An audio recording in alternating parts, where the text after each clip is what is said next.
Hello guys, how's everyone doing? Today I'm back with a brand new manhwa, so without wasting any time, let's jump straight into the story. The story begins in Unua City, where we see a luxurious Grand Yuen Hotel, a top-tier 5-star hotel that screams wealth and power. The scene shifts inside one of its rooms. Inside the bathroom, a woman is taking a shower. Meanwhile, in the bedroom stands a man named Feng Chao. Slowly, shamelessly, he lifts the woman's dress and inhales its scent deeply. An evil smile spreads across his face as he mutters to himself. Jiao, no matter what, you'll become mine. Just as he's drowning in his filthy thoughts. Ding dong. The doorbell rings. From outside, a voice calls out, "Sir, your food delivery has arrived." Annoyed, Feng Chao clicks his tongue and walks toward the door. "I'm coming." The door opens. Standing outside is a delivery boy. And that delivery boy is our main character, Ye Chen. With respect, Ye Chen says, "Sir, your food delivery." But before he can finish, his eyes drift inside the room. At that exact moment, the bathroom door opens. Wang Jiao steps out, wrapped in a towel, her wet hair clinging to her shoulders. She looks at Feng Chao and asks casually, "Feng Chao, did you take my clothes?" Then, her eyes land on Ye Chen. She freezes. At the same time, Ye Chen's mind goes completely blank. His hands loosen. The food package slips and hits the floor. Feng Chao explodes in anger. "Hey!" But before he can continue, Jiao suddenly blurts out, "Honey!" Feng Chao pauses, confused. "Honey?" Then it clicks. He looks Ye Chen up and down, a mocking smile curling on his lips. "So this is your useless husband? A food delivery guy?" He laughs, proud and amused. "I can't believe I ordered food from Wang Jiao's trash husband." That's when Ye Chen finally snaps. He looks straight into Jiao's eyes, his voice trembling with pain. "Wang Jiao, I stayed in your Wang family for 3 years. I cooked for your family 3 times a day. I cleaned dog shit. I fed the cats. I won't say it was hard, but I treated you sincerely." His voice grows heavier. "In these 3 years, you never even let me touch your hand." A flashback appears. Jiao coldly pushing him away. "Don't come near me. Sleep on the floor." Back to the present. Ye Chen shouts, tears burning in his eyes. "I thought you were a woman with principles. But today, you're enjoying yourself with another man." He asks desperately, "Why did you do this?" Jiao doesn't feel even a hint of shame. Coldly, she replies, "Why? Because my husband is just an ordinary food delivery man." She proudly gestures toward Feng Chao. "Do you know who he is? CEO of an investment firm. Young master of the Feng family, one of Unuo's first-class families, with assets worth hundreds of millions." Then she looks at Ye Chen with disgust. "Only men like him are worthy of me. Not poor trash like you." Seizing the moment, Feng Chao puts his hand on Jiao's shoulder and smirks at Ye Chen. "Since you're her husband, I won't file a complaint. Just consider the food fed to dogs." Then he adds mockingly, "If you kneel and apologize, I'll even give you a 5-star rating." Inside, Ye Chen thinks, shameless. Just because you're rich. Feng Chao leans closer to Jiao. "Don't worry about him. Before he can finish, Ye Chen lunges forward and grabs Feng Chao by the throat. "Stop right there, you animal!" Feng Chao struggles, gasping. "It hurts, let go!" Instead of helping Ye Chen, Jiao screams at him. "Ye Chen! How dare you touch him? Get out right now, or I'll call security!" Seeing his wife protect another man completely breaks Ye Chen. He releases Feng Chao and can only whisper one name. Wang Jiao. A memory flashes. His grandfather saying, "She's the fiancée I chose for you." Back then, Ye Chen thought he could live a happy life with her. Now he realizes. It was just wishful thinking. Before leaving, he gives her one final warning. "Wang Jiao, I hope one day you won't regret this." He turns and walks away. Behind him, Jiao screams hysterically. My biggest regret in life is marrying a useless husband like you. Outside, Ye Chen sits on his scooter. His phone rings. Hello, Tan Tan delivery.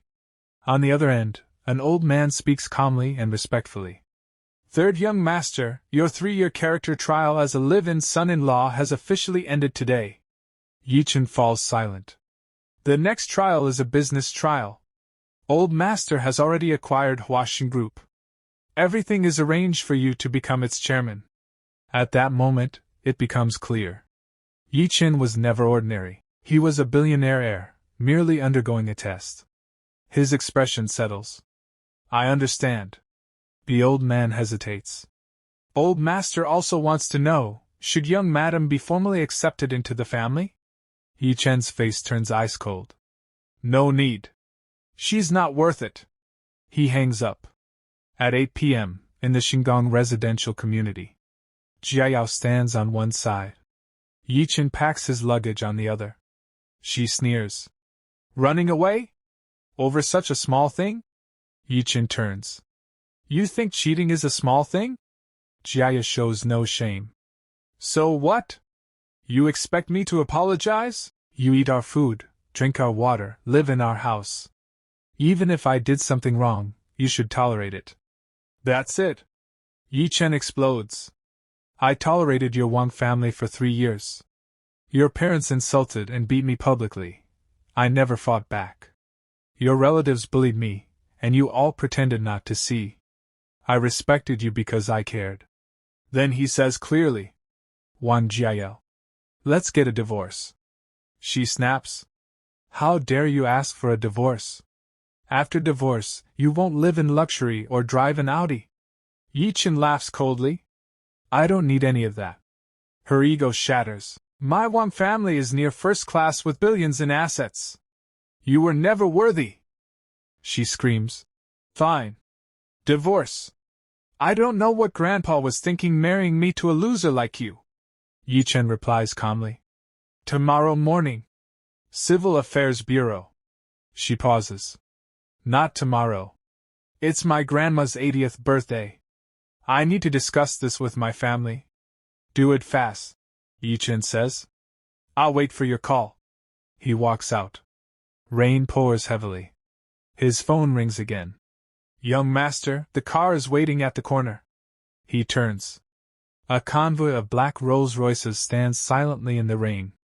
Black-suited bodyguards bow in unison. Welcome, young master. A guard offers an umbrella. No need, Ye Chen says softly. The rain helps clear my mind. At that moment, another bodyguard steps forward and gently drapes an expensive coat over Ye Chen's shoulders. The instant the coat settles on him, his entire aura changes.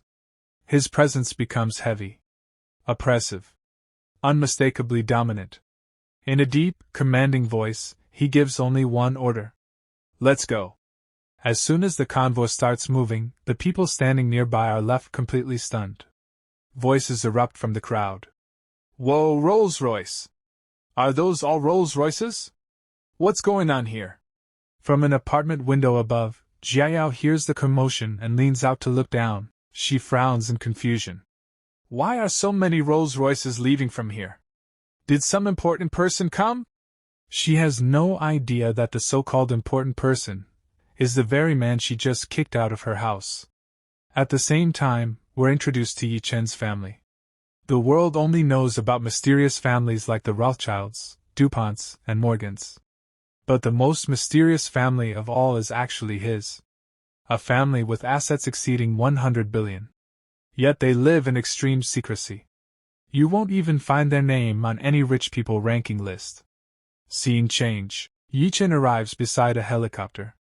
A bodyguard gestures respectfully. Young master, this way. Here, we learn how this family trains its heirs. From the age of 3, next-generation candidates undergo strict screening and trials. By 5, they study martial arts, piano, and foreign languages simultaneously. By 18, they've already completed a 4-year American university business curriculum. But academics aren't enough.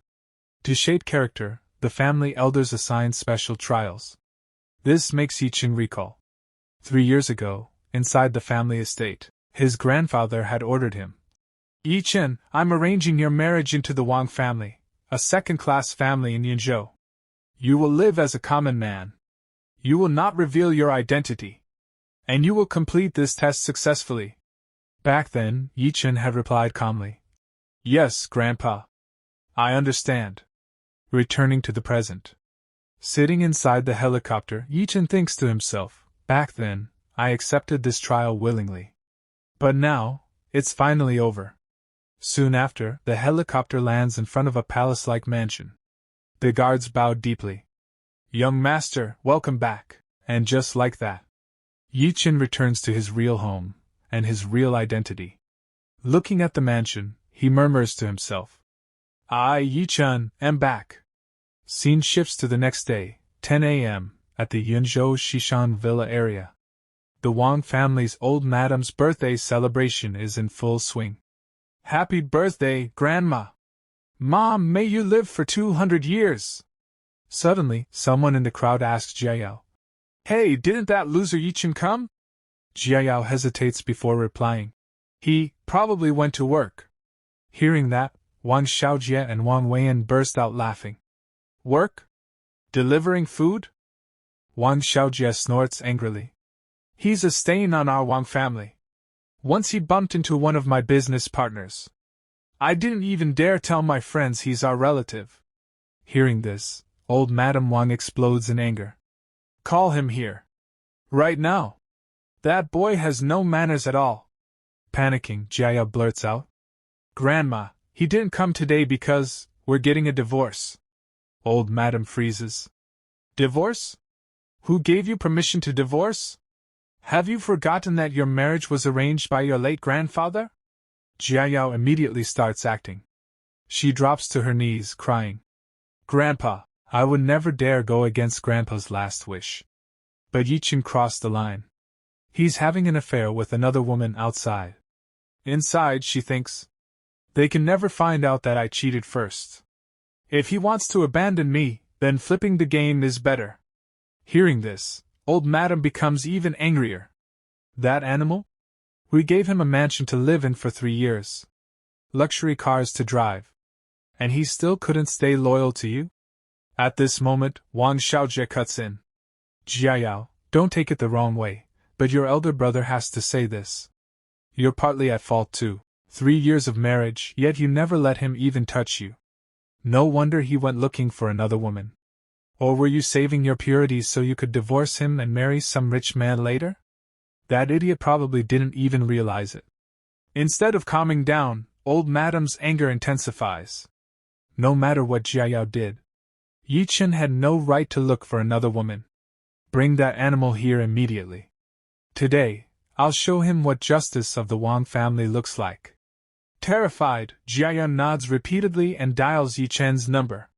The call connects. From the other side, Ye Chen asks calmly, What is it? Jiayao replies arrogantly, Grandma wants you to come here. Ye Chen responds instantly, I'm not coming. Click. The call ends. Jiayao stands there, shaking with rage. How dare he hang up on me? She reports back. He's not coming. Old Madame completely loses it. The status of a live-in son-in-law isn't even worth a dog. And he dares throw tantrums? Xiaojie, go. Bring him back to me, by force. Xiaojie grins excitedly. Got it. Perfect chance to beat Ye Chen again, he thinks as he leaves. After Xiaojie leaves, old Madame addresses everyone. I called everyone early today for a reason. Yesterday, Huaxin Group appointed a new chairman. No one knows who he is or where he came from. We're currently negotiating a 70 million financing deal, but the contract isn't signed yet. You all know Dingqing Real Estate has always collaborated with Huaxin Group. So building a good relationship with the new chairman is critical for the Wang family's future. Meanwhile, scene shifts elsewhere. Ye Chen stands quietly. A bodyguard looks at him, puzzled, and asks, Young master, why are you still wearing courier clothes? Hearing this, Ye Chen replies in a calm, steady tone. Today is the last day of my courier contract. I want to finish what I started. Inside, he thinks to himself. It's not time to reveal my identity yet. It's easier to see the enemy clearly when I stay in the dark. Just then, his phone suddenly rings. At the same time, we see Wang Xiaojie sitting in his car calling Ye Chen. Hello, Ye Chen. This is Wang Xiaojie. Where are you? Let's talk. Ye Chen answers without fear, completely calm. I'm delivering food at the Liyuan residential community. Wang Xiaojie lets out a cold laugh. Oh, I'm coming there right now. Wait for me. A short while later, Xiaojie drives over at full speed. He slams the brakes right in front of Ye Chen. Rolling down the car window, he says arrogantly, Get in the car. Grandma wants to see you. Ye Chen replies instantly, without hesitation. Even if your grandma backs Wang Jiayao, it's useless. I'm getting this divorce no matter what. The moment he hears that, Wang Xiaojie explodes. Are you crazy? My grandma is backing you. She wants to give you family justice. Ye Chen asks calmly. Family justice? On what basis? That question makes Xiaojie even angrier. He points at Ye Chen and shouts. On what basis? You found another woman outside. No matter what, Wang Jiayao is still a member of the Wang family. You wronged the Wang family. So you deserve to die. Hearing this, Ye Chen slowly removes his helmet and asks with genuine surprise. I found another woman? Did Wang Jiayao say that?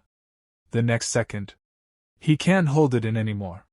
He bursts out laughing loudly. Seeing this, Xiaojie snaps. What are you laughing at? Suddenly, Ye Chen's expression turns completely serious. Inside, rage surges. Wang Jiayao. Even bullying has a limit. That shameless woman has gone too far. As Ye Chen's aura shifts, a trace of fear creeps into Xiaojie's heart. What's going on? Why did his expression suddenly become so scary? Like a superior looking down on everyone, but Xiaojie quickly reassures himself. No way. I must be imagining it. How could this useless trash have such an aura? Regaining his arrogance, he orders coldly. Trash, get in the car. First, kneel at the hotel entrance. After the birthday banquet ends, accept your punishment. Then listen to Grandma's instructions about the divorce. Hearing Xiaojie's nonsense, Ye Chen refuses directly. I already said I'm not going. Xiaojie opens the car door and steps out angrily. Looks like your skin is itching again. He moves forward, raising his fist. I'll beat you. Before his hand can come down, Ye Chen turns around and delivers a powerful kick straight to his face. Ah! Xiaojie screams in pain and stumbles back. You trash! How dare you fight back? As he shouts, he pulls a knife from his pocket and roars. I'll execute family justice for Grandma. I'll cut you to death. He lunges forward, slashing wildly. Swish, swish, swish. But Ye Chen effortlessly dodges every attack. With a precise strike, he hits Xiaojie's wrist, knocking the knife to the ground. Immediately after, Ye Chen rains down punches, smashing Xiaojie's face mercilessly. In just a few seconds, Xiaojie collapses to the ground, screaming in pain. Ah! Ah! Looking down at him, Ye Chen gives a cold warning. Go back and tell the Wang family. I'm not their dog anymore. I won't come when they call, and I won't leave when they wave. Unless I choose to. No one can order me around. Lying on the ground, Xiaojie roars angrily. You live in son-in-law, just you wait. Scene shifts. We see the Manhua hotel. Old Madame Wang is waiting. Soon, Xiaojie arrives. Seeing him, she smiles happily. Xiaojie is as efficient as ever. But the next moment, Xiaojie staggers out of the car crying. Grandma. Seeing his swollen face, old Madame is shocked. My good grandson! Who did this to you? Who dared to hit you? Xiaojie cries and complains. Grandma, it was Wang Jiayao's useless husband. He beat me. Hearing this, Wang Jichang, Xiaojie's father, turns red with rage. That useless thing dared to hurt you. I want him dead! Xiaojie hurriedly adds. Call the police! Old Madam immediately refuses. No. This is a family matter. Don't worry. I'll make sure he gets the punishment he deserves. If we call the police, this shameful matter will spread easily. She then turns to Wang Jichang and orders coldly. Jichang, I know you have some friends in the underworld. Let them teach that animal a hard lesson. And bring him back to me. Jichang nods immediately. Yes. Half an hour later. Scene shifts to another residential community. Ye Chen is walking calmly when two large thugs block his path. You're Ye Chen, right? Come with us. Ye Chen instantly understands. The Wang family sent you again, right? Today is my last day delivering food. I'm not going anywhere. One thug sneers angrily. Refusing a toast just to drink a forfeit. Break his hands first, then we'll talk. Both of them charge at Ye Chen. The next moment, only screams echo through the area. Ah! After beating them down, Ye Chen checks his delivery bag and exhales in relief. Luckily, the food isn't damaged. Just then, one thug gathers his courage and tries to attack from behind. Stop! Without turning around, Ye Chen throws a powerful backhand punch. The thug is sent flying and crashes to the ground, completely knocked out. Ye Chen checks his bag again and nods. Luckily, the takeout is fine. He gets on his scooter and rides toward the next destination, muttering calmly. Just one last order left. After that, the scene shifts to the Manhua Hotel, where the Wang family's grand party is in full swing.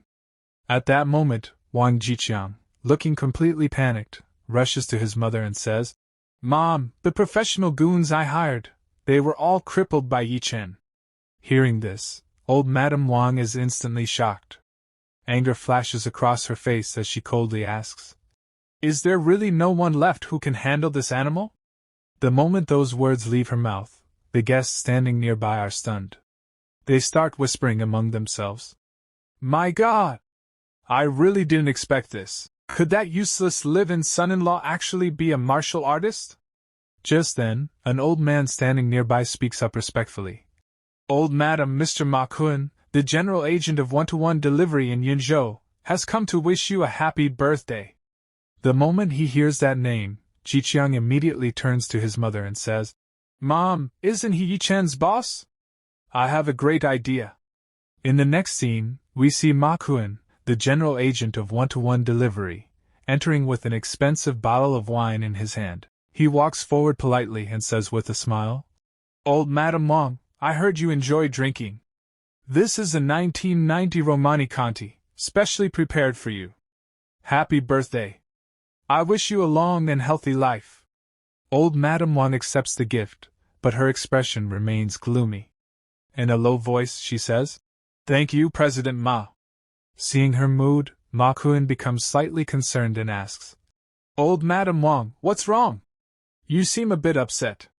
Old Madam takes a deep breath and replies, Boss Ma, I'm not afraid of embarrassing myself in front of you, but our Wang family is currently facing a very serious family problem. Before she can continue, Jiqiang cuts in and says, Do you remember Ye Chen? The live-in son-in-law from my younger brother's family. Hearing this, Ma Kun is slightly surprised and immediately asks, Are you saying that live-in son-in-law not only cheated, but also injured your young master? Inside, Ma Kun thinks to himself, How did that trash dare to provoke the Wang family? Then, in a regretful tone, he says, It's unfortunate. I don't have many connections in Yinzhou, otherwise I would personally teach that ungrateful bastard a lesson. The moment he says this, Jiqiang hurriedly replies, No, Boss Ma. You're too humble. You can actually help us in this matter. He then leans forward slightly and says, That bastard is your employee. He works at one-to-one delivery. Hearing this, Ma Kun is completely shocked. What? Ye Chen is an employee of one-to-one delivery? Once the truth is confirmed, a confident smile appears on his face. President Wang, leave this matter to me. Immediately after, Ma Kun takes out his phone and makes a call. Hello, little Kai. Check this employee ID and his current location. Then, with a sinister smile, he gives another order. Good. Assign him an order immediately. Location, Manhwa Grand Hotel. 15 minutes later, we see Ye Chen arriving outside the hotel. On the phone, he says, Mr. Ma, your food delivery has arrived. I'm at the entrance of Manhwa Hotel. From the other side, Ma Kun replies coldly, Bring it inside. Looking at the hotel, Ye Chen becomes suspicious. Inside his mind, he thinks, Manhwa Grand Hotel, this is Yunzhou's top birthday banquet hotel. The entire Wang family must be here. He then politely replies on the phone, According to hotel policy, delivery drivers are not allowed inside. Please come out and collect it. Inside the hotel, Ma Kun, standing beside old Madame Wang, replies calmly, Fine. Wait at the entrance. He hangs up the phone. At that moment, standing outside, Ye Chen suddenly hears multiple footsteps approaching. He immediately understands. Damn it, this is a trap. Soon after, Ma Kun, old Madame Wang, and the entire Wang family walk out together. Ma Kun respectfully guides old Madame Wang forward. Old Madame Wang, this way. Then Ma Kun walks straight up to Ye Chen, looks down on him arrogantly, and orders, Take off your uniform and your work badge. Right now, a confused Ye Chen asks. What do you mean? Mocking his confusion, Xiao Jie bursts into loud laughter. Idiot! Do you know who this is? This is your top boss, Ma Kun, the general agent of one-to-one delivery. Ma Kun then threatens coldly. If you don't believe me, I can have the manager call you right now. At that exact moment, Ye Chen's phone rings. He answers it, and the manager screams from the other side. How did you offend President Mao? You're already fired. Hearing this, Ye Chen's anger and disappointment explode together. Inside his mind, he thinks, I wanted to end my delivery career peacefully, but this bastard ruined everything. Ma Kun then shouts, Hurry up! Take off your clothes! You're fired! Strip, take everything off! Angrily, Ye Chen removes his jacket. Seeing this, Xiao Jie starts recording a video while laughing loudly. Ha! You look just like a dog! Then Ji Chang steps forward and mocks him. Trash! Where did all your arrogance go now? You dared to hit my son, didn't you? Ignoring them all, Ye Chen calmly says, Boss Ma, I heard that your agency contract with Tunwan Delivery expires this year. Hearing this, Ma Kun is both shocked and furious. How does he know that? But on the surface, he maintains his attitude and says, What does that have to do with you? Then Ye Chen declares, There's no need for you to go to the capital to discuss renewal. You won't be an agent anymore. The moment he hears this, Ma Kun explodes with rage. What do you think you are? You say I can't be an agent, and suddenly I'm not one? Do you know how tight my relationship with the CEO of Tunwan Delivery is? At that moment, old Madame Wang interferes, screaming angrily. Ye Chen! Kneel down! She announces in front of all the guests. Today, in front of everyone, I will execute family justice on you. First, you cheated and wronged Jiayao. Then, you injured my grandson. But Ye Chen refuses outright and replies coldly. Old thing, keep dreaming. Why should I kneel? Seeing his insolence, old Madame Wang reminds him of the past. 3 years ago, when you married into the Wang family, you personally made a promise. I ask you now, does that promise still count? If you ever harmed the Wang family, you would accept the Wang family's justice. Without fear, Ye Chen straightens his chest and says, Every word spoken by me, Ye Chen, naturally counts. The moment she hears this, old Madame Wang immediately orders, Bring the Wang family's joint dragon ruler. Understood. Jiang replies instantly. In the next moment, a shining golden dragon ruler is brought out. It's explained that even a single strike to the face with this weapon causes 3 days of intense pain. A few more strikes, and the face would be completely ruined. Filled with anger, old Madame Wang orders, Hit him 20 times. Holding the ruler, Ji Qiang replies, Yes. Just then, Wang Jivan, Jiayao's father, steps forward and says, Mom, this was my fault. I failed to discipline my son-in-law properly. Please let me teach him a lesson personally. But at that exact moment, Jiao rushes in, snatches the ruler from her father's hand, and says, "Let me do it! He is my husband! Let me hit him!" The atmosphere was completely heated. Jiao, burning with rage, gripped the joint dragon ruler in her hand, clearly intending to teach Ye Chen a lesson. But watching this scene, Ye Chen appeared to be in an entirely different mood. A sarcastic smile slowly formed on his face as he directly attacked Jiao's hypocrisy. Mockingly, he said, "First you cheated. Then you framed me for cheating. Wasn't all that enough? Now you even want to slap me in the face?" He didn't stop there. Instead, he raised his sarcasm to another level. In a bitter tone, he said, "Wow, what a good wife. I really married a good wife, one so rare she only appears once in centuries." Hearing this harsh truth, Jiao's anger flares up. She turns her face away in fury. But the very next second, to satisfy her ego and to show her power in front of everyone present, she loudly declares, "He is my husband. If anyone is going to hit him, that right belongs to me alone." While justifying her actions, she thinks to herself, "After all, Ye Chen is my man. How can I let others hit him? If someone else does it, it would indirectly be a slap to my own face." Just as Jiao is busy convincing herself, the situation suddenly changes. Out of nowhere, Xiao Jie, who had been standing nearby, lunges forward. Without any warning, he violently snatches the dragon ruler from Jiao's hand. His anger is completely out of control now. Turning red with rage, he roars at Ye Chen. "Ye Chen, you bastard dog!" The moment the weapon enters his hand, Xiao Jie's confidence skyrockets. He charges toward Ye Chen with all his strength, threatening him. "How dare you hit me?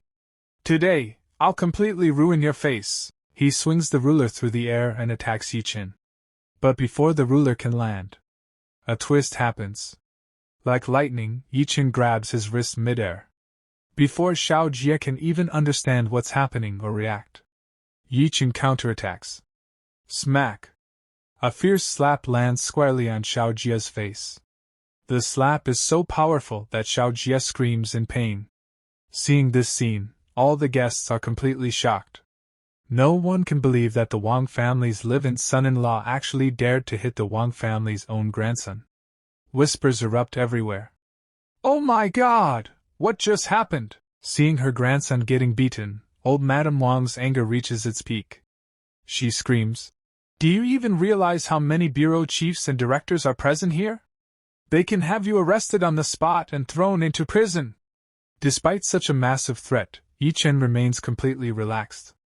Calmly, he replies, "I believe all the guests here saw it clearly. It was Wang Xiaojie who attacked me first, with a weapon. I was simply acting in self-defense."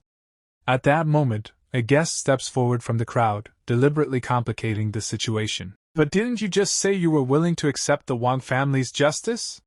Now that punishment has arrived, you suddenly back out?" He judges Ye Chen and questions him. "Do you really think being this unreliable suits a man?" Others quickly echo his words. "That's right. He doesn't stand by his word." Hearing this, Ye Chen interrupts them and states his condition. "I am willing to accept the Wang family's justice, but only if I have actually done something wrong."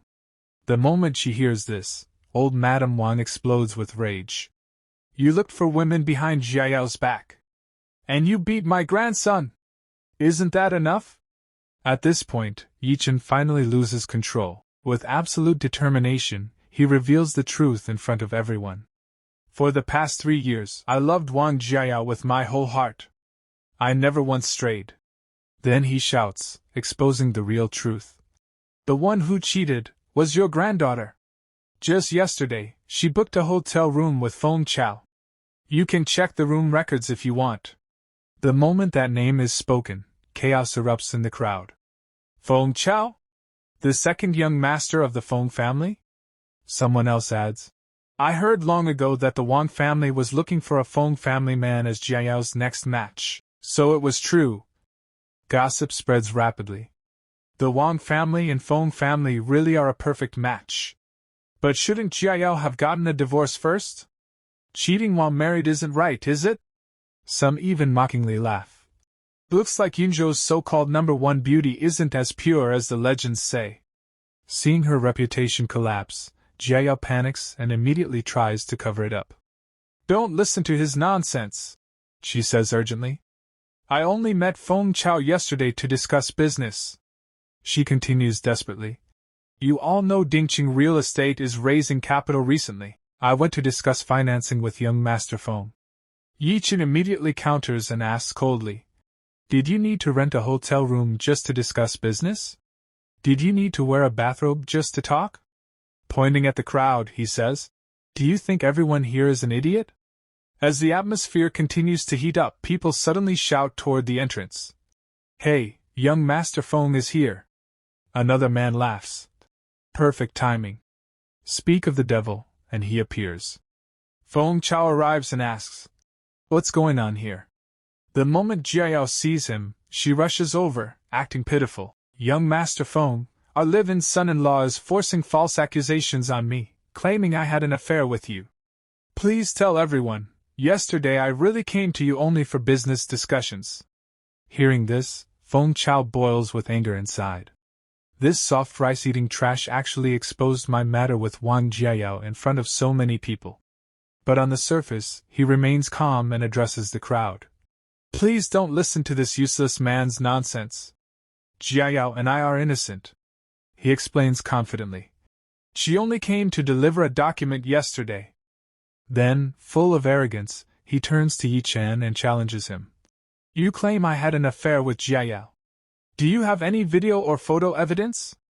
Inside, Feng Chao is delighted. All evidence has already been erased. And Ye Chen didn't take any photos or recordings yesterday. He then fabricates a news story to strengthen his position. Friends, he's spreading this rumor for another reason. Maybe you don't know, but the Wang family's live-in son-in-law works part-time as a food delivery driver. He continues lying. Yesterday, I ordered food, and coincidentally, he was the delivery boy. Who knew his attitude would be so terrible? He threw my food on the ground. That's why I gave him a 1-star bad rating. That's the real reason he's angry. To prove his words, Feng Chao immediately points at Ma Kuan. And coincidentally, Boss Ma, the agent of Tunwan Delivery, is also here. Boss Ma, please check his delivery records from yesterday. Ma Kuan takes out his phone, checks, and confirms. Young Master Feng is correct. He did receive a 1-star bad rating yesterday. The reason, extremely poor attitude. He threw the delivery on the ground. Hearing this, the guests look at Ye Chen with disgust. Wow, what a filthy mindset. Exactly. People from the bottom are all like sewer rats. So this was just revenge for a bad rating. How low class. Listening to everything, Ye Chen looks straight at Jiayao and asks, why did I throw that delivery on the ground? Won't you help explain that? But Jiayao immediately shifts the blame onto him. That happened because you're not hardworking. Your tolerance is too weak. Hearing this, Ye Chen bursts into loud laughter. Wow! Not hardworking? Weak tolerance? Inside, he feels bitter. What expectations do I still have from such a selfish woman? He then turns serious and asks everyone. You say I looked for women outside. Do you have any evidence? Old Madame Wang looks sharply at Jiayao. Terrified, Jiayao shakes her head in denial. With no evidence, old Madame Wang changes the topic. Fine. Since there's no proof, we'll end this matter here. But you beating my grandson, this won't end so easily. Ye Chen responds calmly. He attacked me with a knife at the entrance of Luyun residential community. There are cameras, and the security can testify. I was simply defending myself within the law. He then directly challenges her. If you want to pursue this further, let's call the police. If I go in, I guarantee he won't escape either. Hearing this, old Madame Wang trembles with fury. So after eating the Wang family's food for 3 years, you've become quite capable, haven't you? She sneers. After hitting my grandson, is your next step hitting me? Ye Chen replies calmly. Old Madame Wang, I have always respected you. I promise. As long as Wang Xiaojia doesn't provoke me in the future, I won't touch him. Then he states his final request. I only have one request. I hope you allow Wang Jiayao and me to divorce. Hearing the word divorce, old Madame Wang sneers angrily. Good. Very good. She announces loudly. Everyone here knows that 3 years ago, the Wang family accepted this live-in son-in-law. This marriage was arranged by my late husband, she continues. Although Jiayao was unhappy these past 3 years, her parents asked me many times for a divorce. I refused every time, to fulfill the last wish of an elder. The guests whisper among themselves. She then declares proudly. My granddaughter Wang Jiayao is known as Yinzhou's #1 beauty.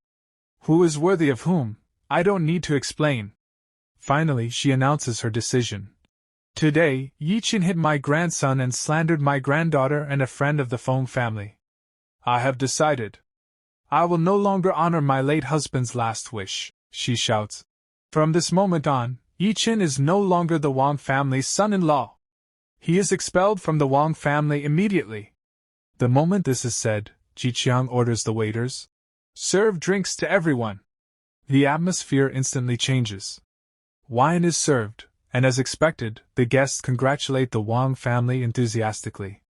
Congratulations, old Madame Wang. Congratulations, Jiayao. Laughter fills the hall. Good riddance to a useless man. Now you can finally find someone worthy of Jiayao. It's clear, they never truly considered Ye Chen part of the family. Amid the celebration, Jiayao's mother, Su Lan, steps forward and grabs attention. Thank you, everyone. Actually, I have good news to share. Proudly, she announces. Jiayao and Ye Chen have slept separately for 3 years. He has never even touched her hand. She emphasizes loudly. Jiayao is still a virgin.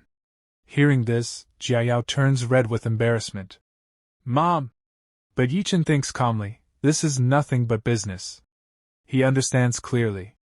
Jiayao is being treated like merchandise, evaluated so she can be sold to the highest bidder. They are flaunting her virginity to increase her market value. Ye Chen picks up a wine glass, but not to drink. He extends it toward Jiayao and makes one last sarcastic remark. Congratulations, Wang Jiayao. You can finally find a man who is worthy of you. Hearing this, Jiayao regains her old arrogance.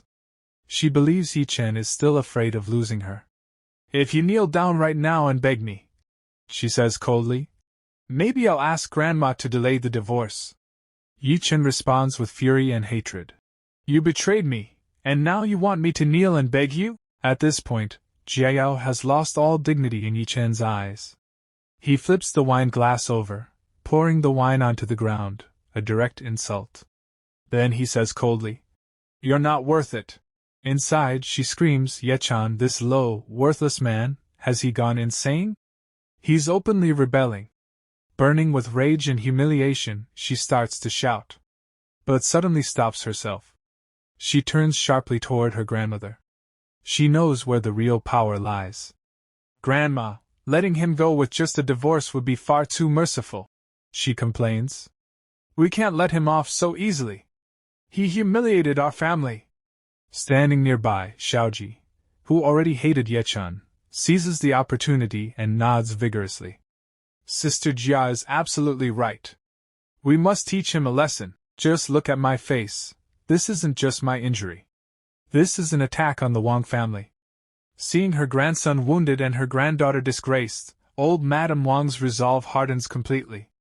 For her, this is no longer about divorce. This is about the Wang family's honor. Don't worry, she declares coldly. Bullying the Wang family is not that easy. Then she raises her voice and addresses all the guests present. Everyone here, listen carefully. This man, Ye Chen, wasted 3 precious years of my granddaughter's youth. Not only that, he beat my grandson and betrayed our trust, she continues, her voice heavy with authority. My Wang family has been established in Yuzhou for many years. We have reputation and dignity here. If we let him leave unpunished, people will think we've grown weak. Then she makes her demand. All of you are influential figures from different industries in Yuzhou. I ask for your help. Cut off every possible source of his income. Let him understand the consequences of crossing the Wang family. As soon as she finishes, whispers erupt throughout the hall. So the Wang family wants to destroy his livelihood? That means they want him starving in Yuzhou. This is a direct strike at survival itself. Some shake their heads. A mere live-in son-in-law disgraced the Wang family and even asked for divorce. Of course they're furious. Others hesitate. But he's just a nobody. Isn't this like using an entire army to hunt a rabbit? Before the discussion can continue, a man steps forward, Fang Chao. Unwilling to miss this chance to curry favor, he announces loudly. On behalf of the Fang family, I fully support the Wang family. The crowd immediately recognizes him. The eldest son of the Fang family. The largest affordable luxury hotel chain in Yuzhou. His support is massive. Fang Chao steps closer to Ye Chen and threatens coldly. I guarantee that from today onward, no hotel below 4 stars in Yuzhou will allow you to check in. You won't even have a place to sleep. He smirks darkly, hatred burning in his eyes. In the future, I'll sleep with your wife and make you crawl and beg me, he thinks. I'll show you your place. As if competition has begun, another man steps forward. Everyone listen. An Zhongyi, owner of Lu Wei Lu, Shan Wai Shan, and Tian Tian restaurants. With confidence, he declares, I've been in Yuzhou's catering business for 20 years. I also support the Wang family. Whether you eat or starve in this city, that decision is mine. He continues firmly. With my connections, I guarantee you won't even get a part-time job in any restaurant. Forget being a waiter, you won't even wash dishes. Before he can step back, Magung rushes forward, unwilling to be left out. I'm Magung, general agent of Tuan Tuan Delivery in Yuzhou. I'll also cut off Ye Chen's livelihood. He stares straight at Ye Chen. Forget food delivery. Not just our company, you won't deliver for any platform. Every door is closed to you. Facing so many enemies, Ye Chen remains calm. He casually starts counting. Hotel service, food delivery, 2 industries blacklisted already. Then he looks up with a mocking smile. Any others left? If yes, come forward together. A man suddenly shouts. I'm the CEO of Golden Mind KTV. Don't even dream of working in any bar or KTV in Yuzhou. The entertainment industry has no place for you. Ye Chen bursts into laughter. To him, their efforts feel childish. Very good, he says. Anything else? Suddenly, Xiaoji realizes something terrifying. Wait. Ye Chen isn't ordinary. He's terrifying in a fight. He quickly warns the crowd. Be careful. This animal knows kung fu. His skills are extraordinary. He might apply to become a private bodyguard for wealthy families. We must block that path too, he shouts. Who here can influence all of Yuzhou's rich families? Silence falls over the hall. Yuzhou has countless wealthy people. No one dares claim control over all of them. Then, the scene shifts. Everyone notices a stunningly beautiful woman sitting elegantly on a sofa, completely detached from the chaos. Her presence alone sets her apart. Seeing her, Wang Jichang freezes in shock. Who is she? When did she arrive? Why didn't I notice? Realization strikes him. This is no ordinary guest. He rushes forward nervously. President Qin! When did you arrive? Please forgive me for not welcoming you at the door. I've made a terrible mistake. Magung, clueless, whispers. President Wang, who is this beauty? Jichang glares at him inwardly. You ignorant fool, not knowing her will cost you dearly. He announces proudly. This is Vice President Qin Hongyan of Huaxin Group. The hall erupts. What? The Vice President of Huaxin Group? That legendary figure? People whisper in awe. She personally signed international contracts worth hundreds of billions. She stands beneath one man, but above 10,000. Ye Chen looks at her calmly. Huaxin Group, my company, he thinks. So she works for me. Meanwhile, Wang Jichang desperately tries to impress her. If there's one person in Yuzhou who knows all the wealthy elites, he flatters, it's President Qin. Ma Gang eagerly agrees, but Qin Hongyan cuts him off sharply. It sounds like you're saying I have affairs with all of Yuzhou's rich men, she says coldly. Watch your words. Ma Gang panics and apologizes, but inside, his thoughts turn filthy. Ji Chang quickly pushes his agenda. President Qin, please help us cut off Ye Chan's income. One word from you is enough. Qin Hongyan pulls out a cigarette and places it between her lips. Every man rushes forward with a lighter. She ignores them all. Then she points directly at Ye Chen. You! Come here! Gasps fill the hall. Her? Him? Ye Chen asks calmly. What do you want? Light my cigarette, she orders. Everyone is stunned. Ye Chen replies flatly. I don't have a lighter. Shock deepens. Qin Hongyan walks up to him, standing impossibly close. Name? She asks. Ye Chen. She smiles faintly and places her hand on his chest. Qin Hongyan fully takes advantage of her position and puts forward an offer right in front of Ye Chen. Ye Chen, just because your surname is the same as that of our newly appointed president of Huaxing Group, I'm willing to give you a chance to survive. She slowly scans him from head to toe, judging him openly, then adds, If I look carefully, you actually look quite decent. Listen to my request, and I'll hire you as my personal bodyguard. How does that sound? The moment she says this, the entire hall explodes. The atmosphere changes instantly. People start shouting and whispering at the same time. President Qin is trying to save that boy Ye Chen. Why? But it doesn't stop there. People start thinking deeper. Becoming the personal bodyguard of such a stunning beauty. Did President Qin actually fall for him? While the crowd is shocked, Jiao, standing far away, is already burning with anger. Confusion and jealousy twist her face. Inside her mind, only one thought keeps repeating: what exactly is Qin Hongyan trying to do? At the same time, Wang Jiqian's brain suddenly rings an alarm bell. He realizes something shocking. The new president's surname, it's also Yi? Without wasting a second, he blurts out. President Qin, the new president of Huaxing Group. May I know his full name?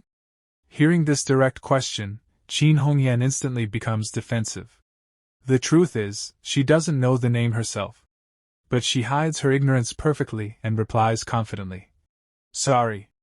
President Yi doesn't want too many people to know about him for now. Outwardly calm, inwardly she's panicking. Damn it, even I don't know the mysterious president's name. If this gets exposed, I'll become a joke. Seeing her forced confidence, Ye Chen smiles inwardly. She definitely doesn't know my identity, he thinks. Otherwise, she wouldn't have asked me to light her cigarette earlier. Understanding the situation clearly, Ye Chen asks calmly. President Qin, how exactly do you plan to secure my livelihood? Qin Hongyan answers without hesitation and sets a condition. As long as you kneel down and separately apologize to old Madam Wang Xiaojie and your wife, I'll step in and protect you. After that, I'll officially hire you as my personal bodyguard. Annual salary, 200,000. The moment this offer is announced, whispers erupt again. So President Qin is really trying to save Ye Chen? Why? Someone starts calculating excitedly. Just kneel, apologize, avoid being blacklisted, and become the bodyguard of President Qin? This bastard will definitely agree. Hearing this, Jiao's anger skyrockets. She clenches her teeth. What's wrong with this woman? Why is she targeting Ye Chen again and again? She immediately runs to her grandmother and complains. Grandma, President Qin is clearly going against us. But old Madam Wang's reaction is completely unexpected. Instead of being angry, she looks impressed and says, Humph. This woman is a high-level player. No wonder she became Huaxing's vice president at such a young age. Then she explains calmly to Jiao. Look carefully. She never easily offends anyone. And she has the ability to make any man both grateful and obsessed. At this point, everyone believes Ye Chen will accept this golden offer. But suddenly, Ye Chen's expression turns ice cold. Without hesitation, he replies, I refuse. Those two simple words stun the entire hall. Jiao's eyes widen. Qin Hongyan can't believe her ears. Anger and frustration explode as she shouts. Say that again! Inside her mind, she screams, this useless live-in son-in-law actually rejected me. In front of everyone? Suddenly, the scene flips. Ye Chen strides forward, closes the distance in an instant, and grabs Qin Hongyan's ear. Pulling it hard, he shouts. I said I refuse! Ah! Qin Hongyan screams in pain. Her ear turns red instantly, pain and humiliation flashing across her face. Seeing this, Wang Jiqiang completely loses control. He points at Ye Chen and roars. How dare you touch President Qin? Ye Chen remains relaxed and mocks calmly. I thought President Qin couldn't hear well, so I spoke closer to her ear. This blatant insult pushes Qin Hongyan past her limit. She glares at him coldly. Very good, Ye Chen. You do have guts. Inside, she's boiling. This useless son-in-law doesn't even know what's good for him. She turns toward old Madame Wang and announces loudly. Old Madame Wang, I, Qin Hongyan, Vice President of Huaxing Group, officially support the Wang family. From this moment on, I will block every single path for Ye Chen to survive in Yunzhou. As soon as this declaration is made, the guests burst into laughter. One man sneers. Ye Chen is nothing but trash. Even becoming a bodyguard was already too much for him. Another adds mockingly. In the future, you won't even have a chance to stay alive in Yunzhou. Hearing this, Jiao feels satisfied. She thinks coldly, you did this to yourself. You should have just endured everything quietly. Just when everyone thinks Ye Chen has lost completely, he suddenly asks calmly. President Qin, may I ask? Was what you just said a personal decision, or does it represent Huaxing Group? Without hesitation, Qin Hongyan answers confidently. Of course, it represents both. Ye Chen immediately traps her with logic. You're only the vice president, not the president. What right do you have to represent Huaxing Group's stance? The crowd starts whispering again. He's right. President Qin isn't the highest authority. Legally speaking, she can't decide on behalf of the president. And they don't even have a close relationship. Realizing she's cornered, Qin Hongyan panics. To protect herself and her reputation, she decides to tell a huge lie. Fine. I didn't want to say this originally. But since you want to die knowing the truth, I'll tell you. She raises her chin proudly. The newly appointed President Yi of Huaxing Group is my lover. Boom. The real President Yi, Ye Chen himself, is completely stunned. What the hell? When did I become your lover? What? Ye Chen blurts out. Qin Hongyan insists coldly. I said President Yi is my lover. Inside, Ye Chen fumes. Don't you feel ashamed calling me your lover to my face? The hall erupts again. So the mysterious President Yi is actually President Qin's boyfriend. No wonder she suddenly appeared in Yunzhou. Only someone of President Yi's level is worthy of her.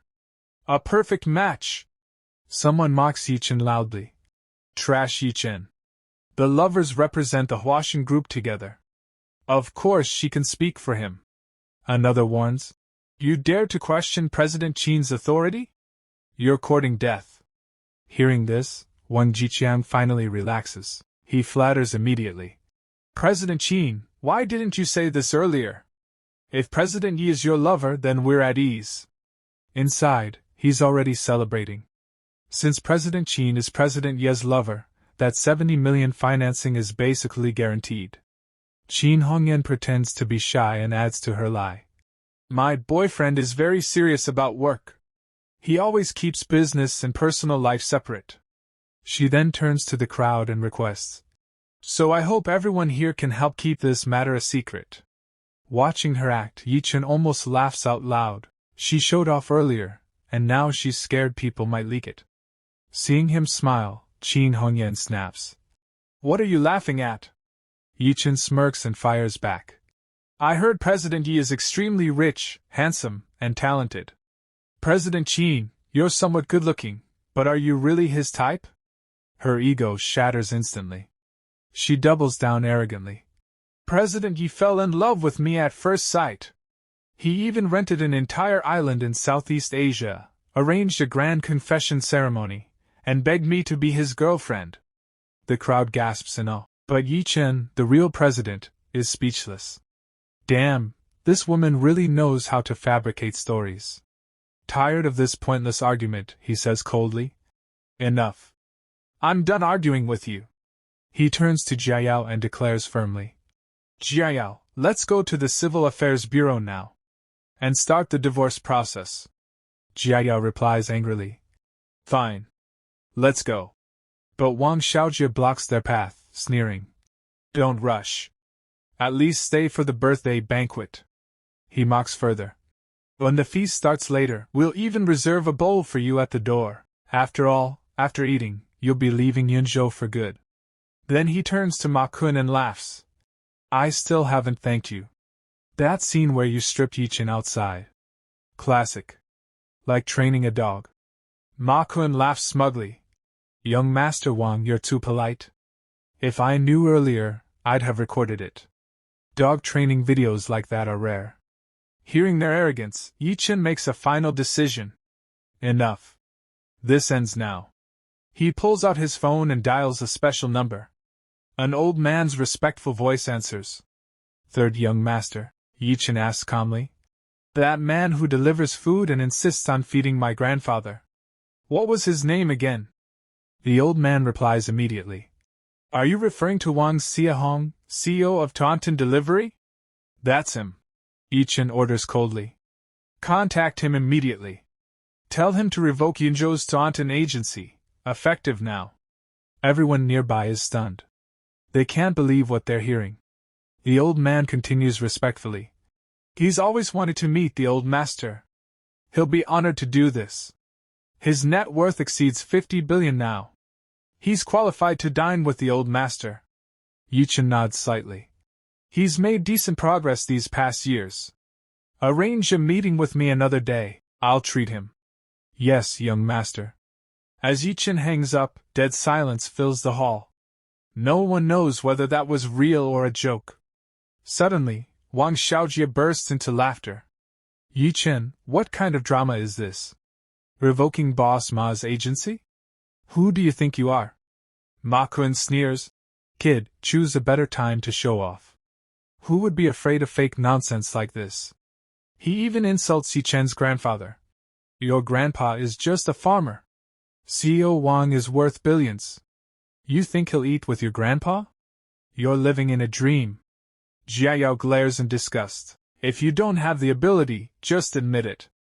Why put on such a disgusting act? But Qin Hongyan doesn't laugh. Her eyes stay fixed on Ye Chen. Something feels wrong. Suddenly, Ma Kun's phone rings. He looks at the screen and shouts excitedly. It's CEO Wang! He answers eagerly. CEO Wang! I was just planning to call you. To discuss contract renewal. But the voice on the other end is furious. I'm calling to inform you. Your Yunzhou agency qualification has been revoked immediately. Boom. Ma Kun's world collapses. His legs go weak as shock freezes him in place. The moment he hears those words, the ground seems to vanish beneath Ma Kun's feet. It feels like his entire world has been flipped upside down. My agency, cancelled? Panic slams into him. Cold sweat pours down his back as his eyes dart around the room. No. This can't be happening. Not here. Not now. So many people are watching. And worse, Qin Hongyan is here. If the truth comes out, the consequences will be disastrous. He'd be worse off than Chen, the same Chen who was thrown out of this birthday party like a stray dog. Terrified of losing the last shred of his dignity, Ma Kun forces a fake smile onto his face and raises his voice so everyone can hear. Thank you, CEO Wu. That's exactly what I was saying. Given our friendship, we should definitely continue working together. I've even prepared the renewal fee for you. A full 8 million. But CEO Wu's reply is ice cold. Sorry, Boss Ma. The company has decided to send someone from the head office to handle Yuzhou directly. We no longer need agents. Ma Kun keeps acting, desperately trying to hide his panic. No problem, no problem. When we meet, we'll drink all night. That's when CEO Wu finally explodes. Didn't you hear what I said clearly? Your agency is gone. No matter how much money you throw at it now, it's useless. By now, fear is written all over Ma Gung's face. Sweat drips down his temples. Yet he refuses to drop the act. Still smiling stiffly, he says, "All right, CEO Wu, please don't worry. We'll definitely do good business together in the future." The sheer amount of nonsense pushes CEO Wu over the edge. Are you insane? Why are you still talking nonsense? Listen carefully. When the contract expires next month, the head office will send someone directly. Click. The call ends. And yet Ma Gung keeps talking to the air. All right, CEO Wu. We'll talk when we meet. The whole performance leaves Chen slightly stunned. What is this clown doing? He wonders whether Butler Feng has already contacted Wang Xiam. Just then, Xiaoji, completely unaware of the truth, walks over. Boss Ma, from that call, it sounds like the renewal went smoothly. Ma Gung is already broken inside, but he keeps up the confident facade. Of course. Everything went perfectly. Delighted, Xiaoji lifts his glass. Boss Ma, let me toast you. May money rain down on you endlessly. Ma Gung raises the glass and downs it in one go. But as he drinks, tears silently stream down his face. Thank you? Young Master Wang. Chen, watching from a short distance, notices the tears in Ma Gung's eyes. Meanwhile, Xiaoji laughs loudly. Boss Ma really is generous. Finished it in one shot. But Qin Hongyan sees the tears clearly. Boss Ma, why are you crying? Are you okay? Afraid of being exposed, Ma Gung quickly makes up an excuse. I'm fine. The drink was just too strong, it burned my throat. That's when Chen finally steps forward. Boss Ma, big words depend on the occasion. What's the point of acting anymore? Everyone can see you're putting on a show. Why don't you just admit it? Your agency has already been cancelled. Ma Gung's rage explodes. This brat just stomped my dignity into the dirt. Clinging to his last shred of pride, he roars. So what if it's gone? The company just wants to take control directly. This has nothing to do with trash like you. Chen merely smiles faintly. If you believe that, fine. I'm not interested in making another enemy anyway. Those words stab straight into Ma Gung's ego. Who do you think you are? What qualifications do you even have? You're nothing but a filthy delivery boy. The atmosphere instantly turns heated. Guests whisper among themselves. Did Boss Ma really lose his agency because of Chen? No way. Chen is just a useless live-in son-in-law. But what if it's true? What if we mock the wrong person? Sensing the chaos, Jia Yao's mother steps in to control the situation. Everyone calm down. What happened to Boss Ma has nothing to do with this useless son-in-law.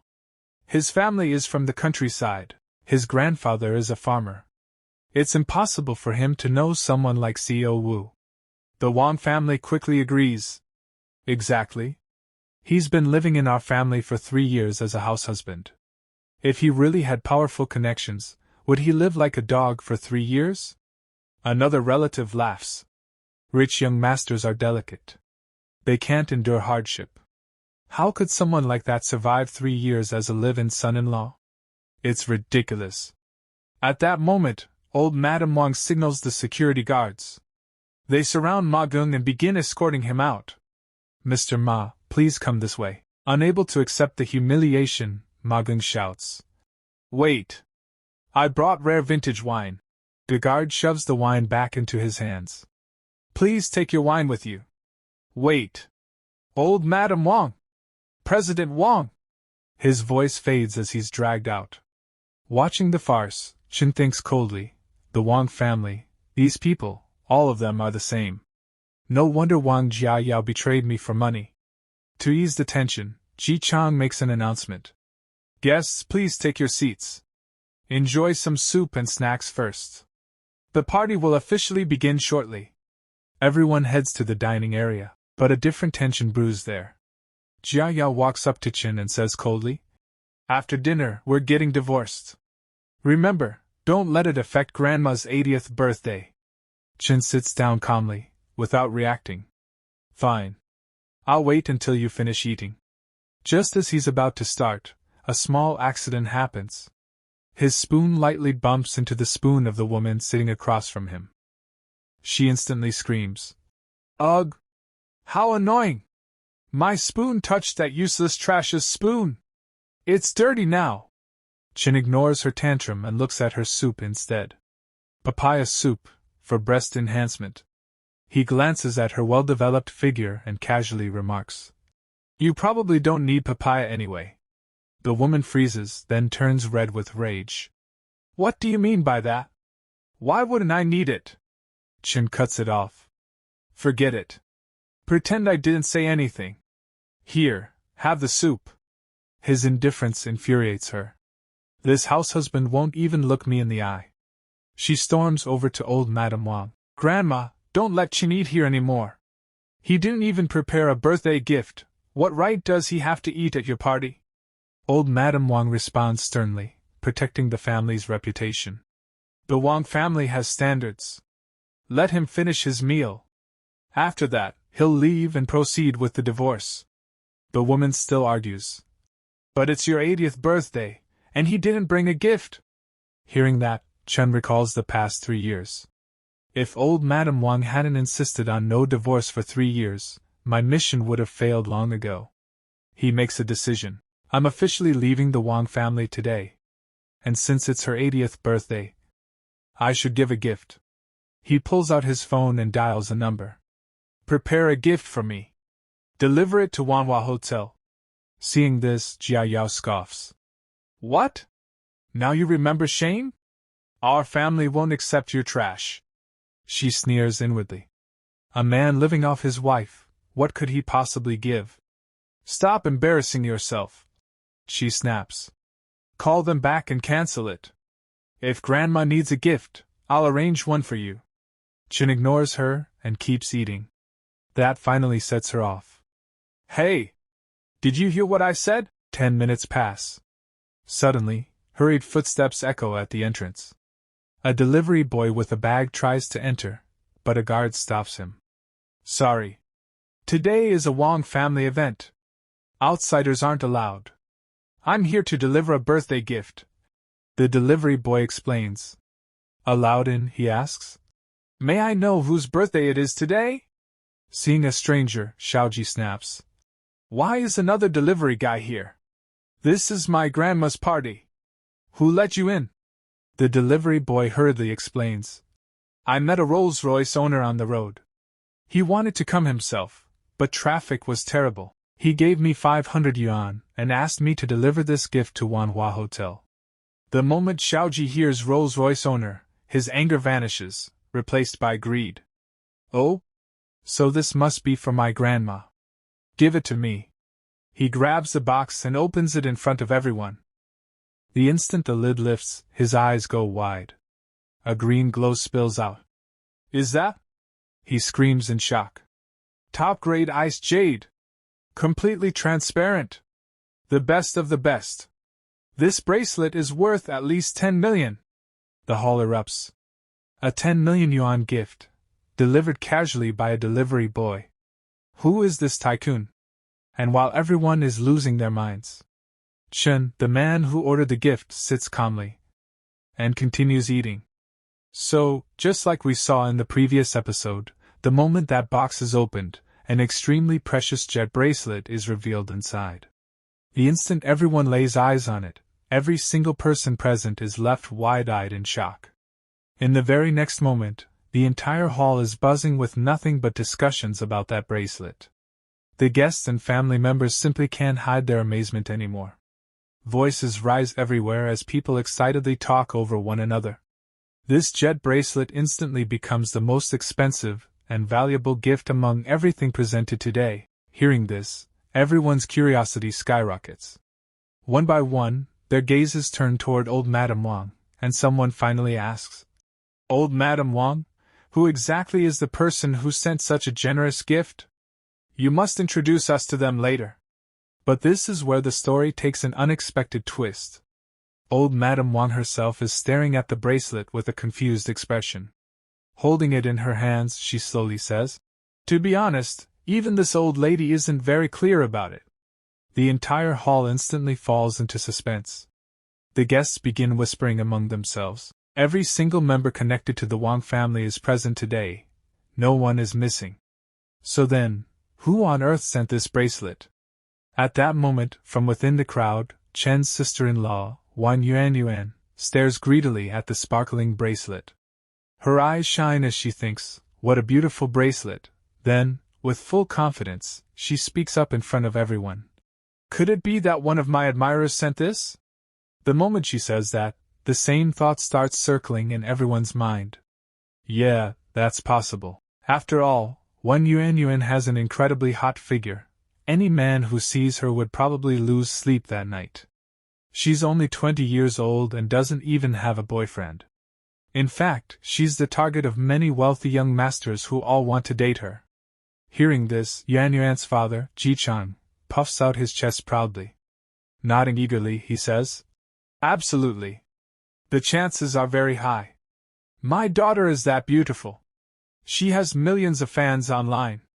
This must have been sent by some rich young master who likes Yuan." After that, Qin Hongyan also chimes in with a smile. "Then congratulations in advance, President Wang. Your future son-in-law is truly generous, to send a gift worth tens of millions." Ji Chang beams with joy and hurriedly replies, "Oh, stop it, President Qin. You're embarrassing me." All of this drama is quietly watched by Chen from the side. There's a faint smile on his face as he thinks to himself, they'd rather blindly guess and believe that this bracelet came from one of Yuan's lovers, than accept that I'm the one who sent it. With that thought, Ye Chen finally stands up. Turning toward Jiayao, he calmly asks, "Jiayao, have you eaten?" Jiayao looks at him in surprise and replies coldly, "I've eaten. Why?" Ye Chen takes a deep breath, then finally says the words he's been holding in for so long. "Since you've eaten, and I've already given my gift, let's go to the Civil Affairs Bureau and get divorced. Right now." Jiayao is completely stunned. Shocked, she blurts out, "Wait, what did you just say? You gave a gift? When did you give a gift?" Without hesitation, Ye Chen points straight at the jet bracelet that has become the center of attention and says, "It's right there. That bracelet is my gift." The moment those words fall, it's as if a bomb explodes in the hall. Ji Chang turns red with rage and roars, "You're shameless! That bracelet is worth tens of millions. You couldn't earn that kind of money in 7 lifetimes. How dare you claim you sent it?" Yuan jumps in immediately, curling her lips in disdain. "Sister Jia, can you please stop your loser husband from making a bigger fool of himself? It's obvious this was sent by one of my suitors." Standing nearby, Shijia also seizes the chance to humiliate Ye Chen. "Our family of 4 couldn't even give a decent birthday gift. And now he comes out trying to steal credit for someone else's present. He's truly disgraced the Wang family." Immediately after that, Jiayao, furious, snaps at Ye Chen, "Let's go. Right now. We're going to the Civil Affairs Bureau. I don't want to be the wife of a loser like you for even one more second." But before leaving, Ye Chen turns one last time to old Madame Wang and says calmly, "Old Madame Wang, for 3 years, good times or bad, we were family. I give this bracelet to you. Happy birthday." Old Madame Wang waves her hand impatiently and snaps, "That's enough. Stop this nonsense and get out of here. Quit showing off. This live-in son-in-law has truly embarrassed our family." From behind, Shijia shouts threateningly, "Ye Chen, after the divorce, take a train and get out of Yuzhou. I don't ever want to see you here again." Ye Chen turns back and replies coldly, "Whether I leave Yuzhou or not is my freedom. You have no right to interfere." And with that, he walks away. Outside the hotel, Ye Chen spots a BMW parked nearby, with Feng Chao and Jiayao sitting inside. Feng Chao mocks him openly. "Kid, Jolin said you're not even qualified to sit in a BMW. Take a shared bike instead. We'll wait for you at the gate of the Civil Affairs Bureau." With that, he speeds off, leaving Ye Chen alone. But Ye Chen calmly raises his hand, flags down a taxi, and says, "Hello? Civil Affairs Bureau, please." A short while later, the scene shifts inside the Civil Affairs Bureau. The atmosphere is quiet. The officer at the counter hands them the documents and says formally, "Here are your divorce certificates." The moment Ye Chen takes the certificate into his hands, he lets out a relieved breath. Finally, I have the divorce certificate. After 3 years, I'm no longer a live-in son-in-law. Looking at the certificate, he immediately begins planning his next move. Next trial, business. From now on, I'll focus fully on my career. But Jiao sneers. That's right. You're no longer a live-in son-in-law. Now you're a discarded son-in-law, which is even more shameful. Ye Chen replies without stopping. Say whatever you want. I have nothing to do with you anymore. He gets into the taxi and leaves. Behind him, Jiao is still furious. Watching the taxi drive away, she screams, "Ye Chen! You're a useless, abandoned son-in-law!" In anger, Jiao and Fengchao jump back into their car. Sitting down, Jiao orders, "Fengchao, drive. Follow him. See if he's leaving Yuzhou." Fengchao immediately starts the engine and chases after the taxi. Confidently, he says, "He's definitely going to catch a train and leave. He can't survive in Yuzhou anymore. He has no savings. If he doesn't leave, what, will he live on air?"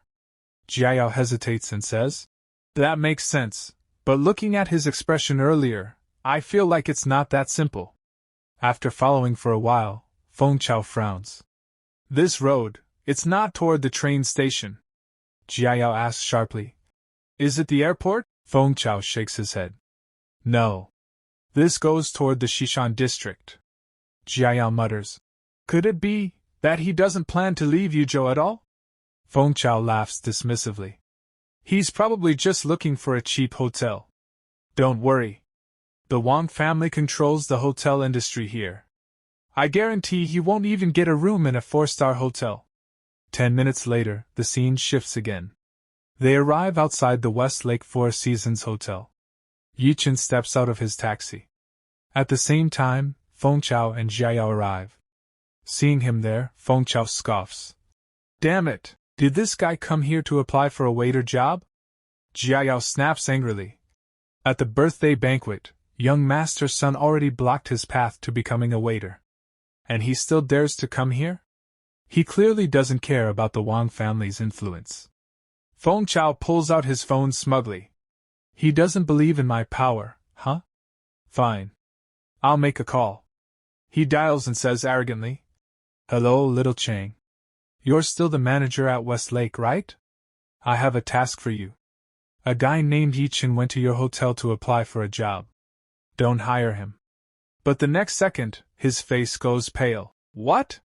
Seeing his expression, Jiao panics. "What happened?" Fengchao lowers his phone, stunned.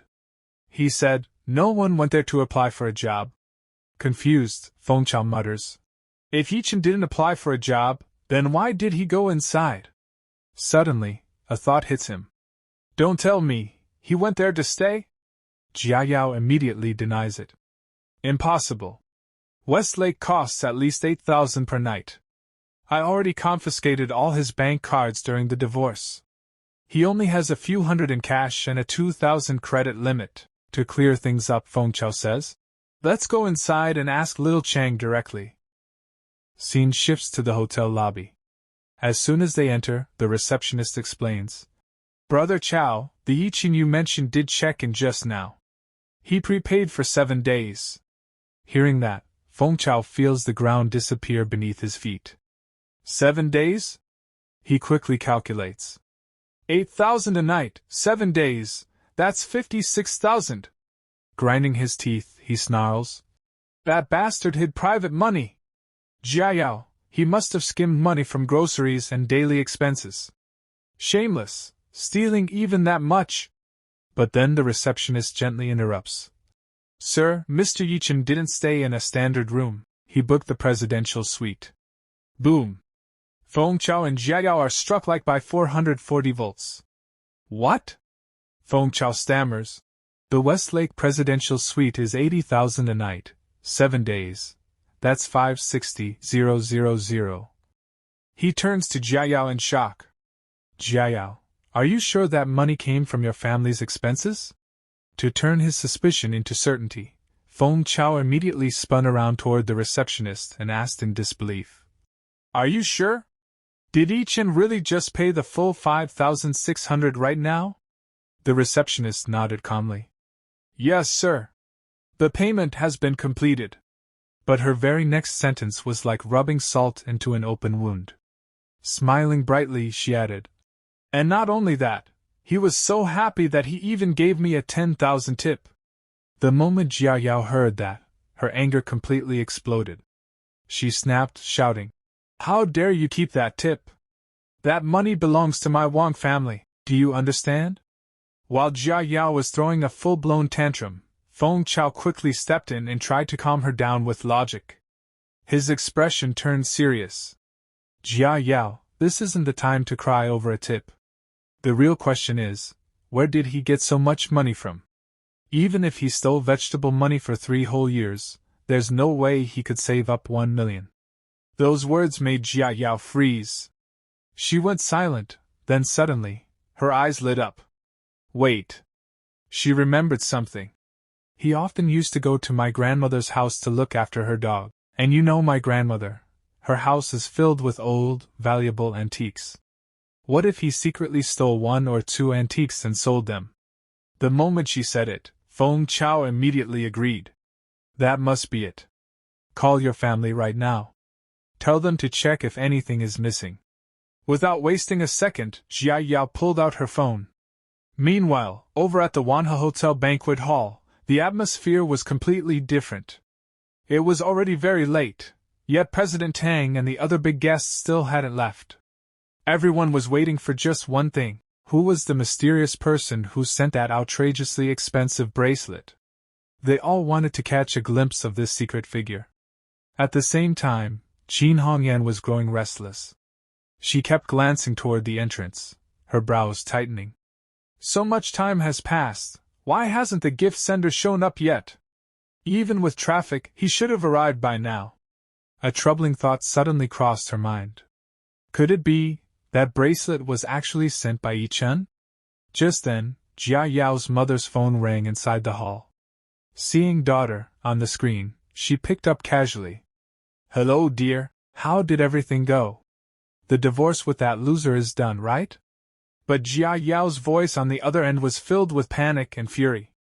Mom, go to Grandma's house right now. Check if any of her old calligraphy or paintings are missing. Then she screamed, accusing. That bastard Ye Chen definitely stole our family's things and sold them for money. Hearing this, her mother nearly lost her balance. What? That loser stole your grandmother's antiques? Her loud voice didn't go unnoticed. Qin Hongyan heard every word. She took a deep breath, as if all her curiosity had finally been answered. Exhaling cigarette smoke slowly, she thought to herself, damn. I thought that guy was some big shot. Turns out he's just a petty thief. Her interest vanished instantly. She stood up and said calmly, Old Madam Wang, President Wang, I have some urgent matters at the company. I'll be taking my leave. Old Madam Wang immediately stood as well, speaking respectfully. President Qin, the financing matter is now in your hands. Qin Hongyan nodded lightly. Don't worry. And with that, she left. The moment she was gone, the rest of the guests understood. That mysterious tycoon wasn't coming tonight. One by one, they all began to leave. Once the hall emptied, old Madam Wang, furious and confused, demanded, What did Jiayao say? Why did she only find out after the divorce that Ye Chen stole something? Jiayao's mother explained angrily. She said Ye Chen booked the presidential suite at Westlake Hotel for an entire week. He spent nearly 600,000. That's why they suspect the money came from selling your antiques. Old Madam Wang slammed her hand on the table. That useless live-in son-in-law! But even then, she was still thinking about the bracelet sender. She forced herself to calm down and said firmly, The honored guest who sent that bracelet still hasn't arrived. We cannot lose such a huge opportunity because of that trash. She immediately split the family into two groups. Ji Chang, Su Xian, Yun Lian, you stay here with me. We'll wait a little longer. Then she turned to the others. Xiao Jie, Jiyuan, Su Lan, you go to my house right now and check what's missing. Everyone answered together. Yes.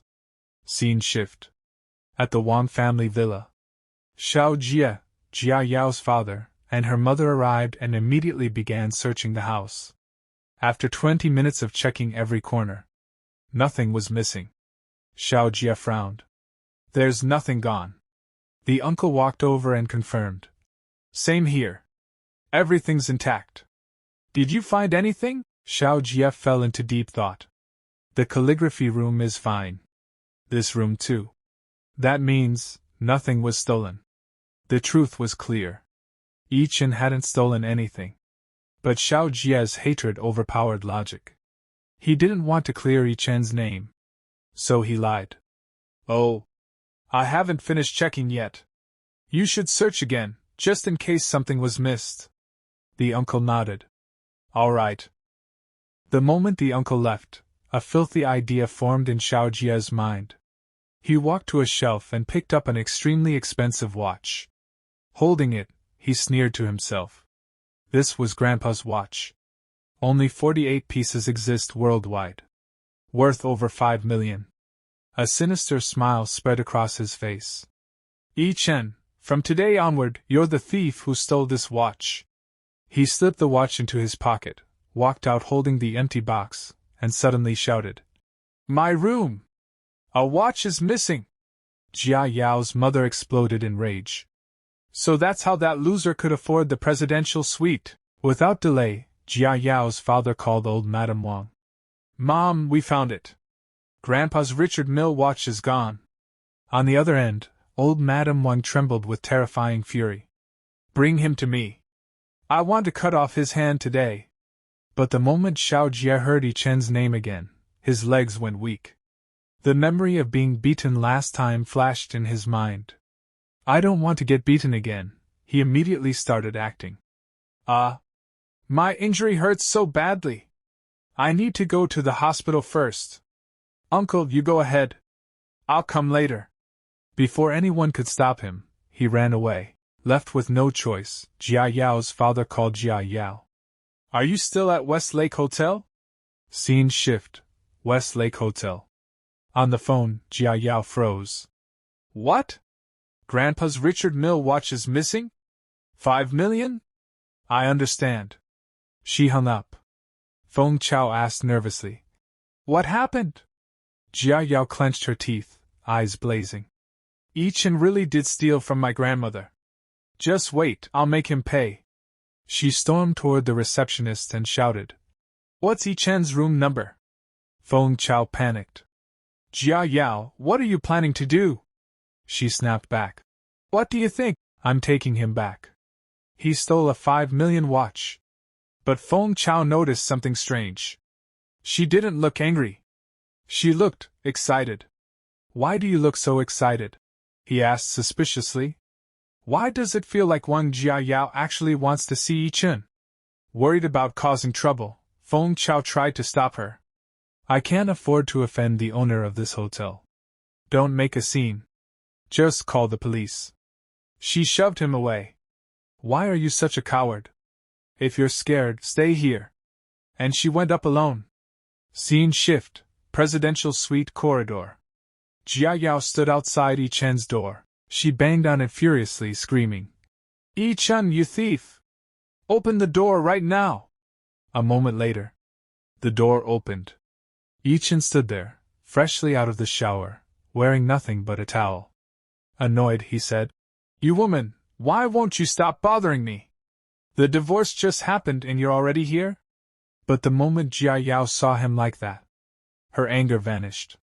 Her face turned completely red. She stammered, Why you? Hello guys, welcome back. As we saw in the previous episode, Jia Yao stormed all the way to Ye Chen's room in a rage, and Ye Chen opened the door himself. But the moment the door opened, the scene turned completely different. Jia Yao had come to fight, yet the instant she saw Ye Chen's bare upper body, his firm physique and clearly defined abs, she froze on the spot. Her eyes widened in pure shock. Inside her mind, she couldn't help thinking, so Ye Chen actually has abs. In that very moment, embarrassment and regret hit her at the same time. She even thought to herself, if I had known earlier, I would have let him stay at home shirtless during summer. Ye Chen, however, completely ignored her reaction and asked coldly, "What exactly do you want?" Hearing his voice, Jia Yao snapped back to reality. To hide her embarrassment, she immediately changed the topic and accused him straight out. "Ye Chen, did you steal my grandma's Richard Mille watch?" Ye Chen was confused. "Which Richard Mille watch?" Jia Yao thought he was pretending, so she said angrily, "You're still acting innocent? A 5 million watch is missing from my grandma's house. It must be you. Otherwise, how could you afford to stay in a 5-star hotel's presidential suite? Even I've never stayed in a place this expensive." Listening to her nonsense, Ye Chen thought to himself, the Wang family really is something else. They take credit for all the good things, and when it comes to blame, they dump everything on me. He replied calmly, "Miss Wang, I have never taken even a needle or thread from your Wang family. Stealing a watch is out of the question. Please leave." The moment he called her Miss Wang, Jia Yao felt as if she had been struck by lightning. She stared at him in shock. "Miss Wang? He's never called me that before." Memories flooded back, how he used to call her my lady, wife, goddess, and promised to take her out to eat whenever he got his salary. This cold rejection and formality enraged her. She shouted, "Why are you in such a hurry to kick me out? Is there another woman in your room?" Ye Chen had reached his limit. He thought this woman was mentally unwell. Keeping his composure, he said, "Whether there's a woman inside or not has nothing to do with you. We're divorced. If you don't leave right now, I'll call security." Jia Yao's anger exploded. How dare Ye Chen reject me? She pulled out her phone and threatened, "I came to give you one last chance, to go home, admit your mistake, and accept Grandma's punishment so this matter could end here. But since you don't appreciate it, I'll file a police report." She dialed angrily. "Don't blame me later. For stealing 5 million, you'll get more than 15 years in prison." Ye Chen ignored her threats and shut the door. Outside, Jia Yao kept screaming, "If you kneel down and apologize right now." But the door was already locked. Inside the room, Ye Chen calmly dried his hair, looked at himself in the mirror, and laughed softly. Just because I loved her, I always knelt, always apologized. Since when did liking someone mean lowering yourself this much? Outside, Jia Yao continued banging on the door. "Ye Chen, open up! I've already called the police. Just wait for jail." The scene then shifts. When old Madame Wang heard that Jia Yao had called the police, she exploded. "What? Jia Yao called the police?" Jia Yao's mother immediately defended her. "Mom, Ye Chen must have refused to cooperate. That's why Jia Yao had no choice. Besides, he's no longer part of our family. We can't handle this with family justice anymore." Old Madame Wang snapped back. "Who told her to call the police? Family matters should be handled by us." Then she coldly added, "Forget it. Maybe Ye Chen is destined to rot in jail. That live-in son-in-law has already stained our family's name." 10 minutes later, the scene returns to the hotel. The police arrive and ask, "Are you Miss Wang Jia Yao? You reported that Ye Chen stole a 5 million watch from your family?" Seeing the police, Jia Yao immediately plays the victim. "Yes. Ye Chen was our live-in son-in-law. We just got divorced. He stole our family's watch and sold it. That's how he's been staying in this 5-star hotel's presidential suite for a week. He even hired a hooker." She urges them, "Comrades, arrest him and bring him down immediately." An officer orders the receptionist, "Call Ye Chen and tell him to come down." The receptionist nervously agrees and calls the room. The phone keeps ringing, but inside Ye Chen is fast asleep. When he doesn't answer, Jia Yao's suspicion turns into certainty. He didn't even pick up. He must be guilty. The two officers exchange looks and say together, Let's go upstairs and check.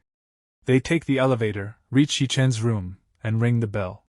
When Ye Chen opens the door and sees the police, he's slightly surprised, but his face remains calm. The leading officer says, "Are you Mr. Ye Chen? I'm Director Li from the district police station. We received a report from Miss Wang Jiayao accusing you of stealing a 5 million watch. Is this true?" Ye Chen answers confidently. "I took nothing from the Wang family." Director Li doesn't fully believe him.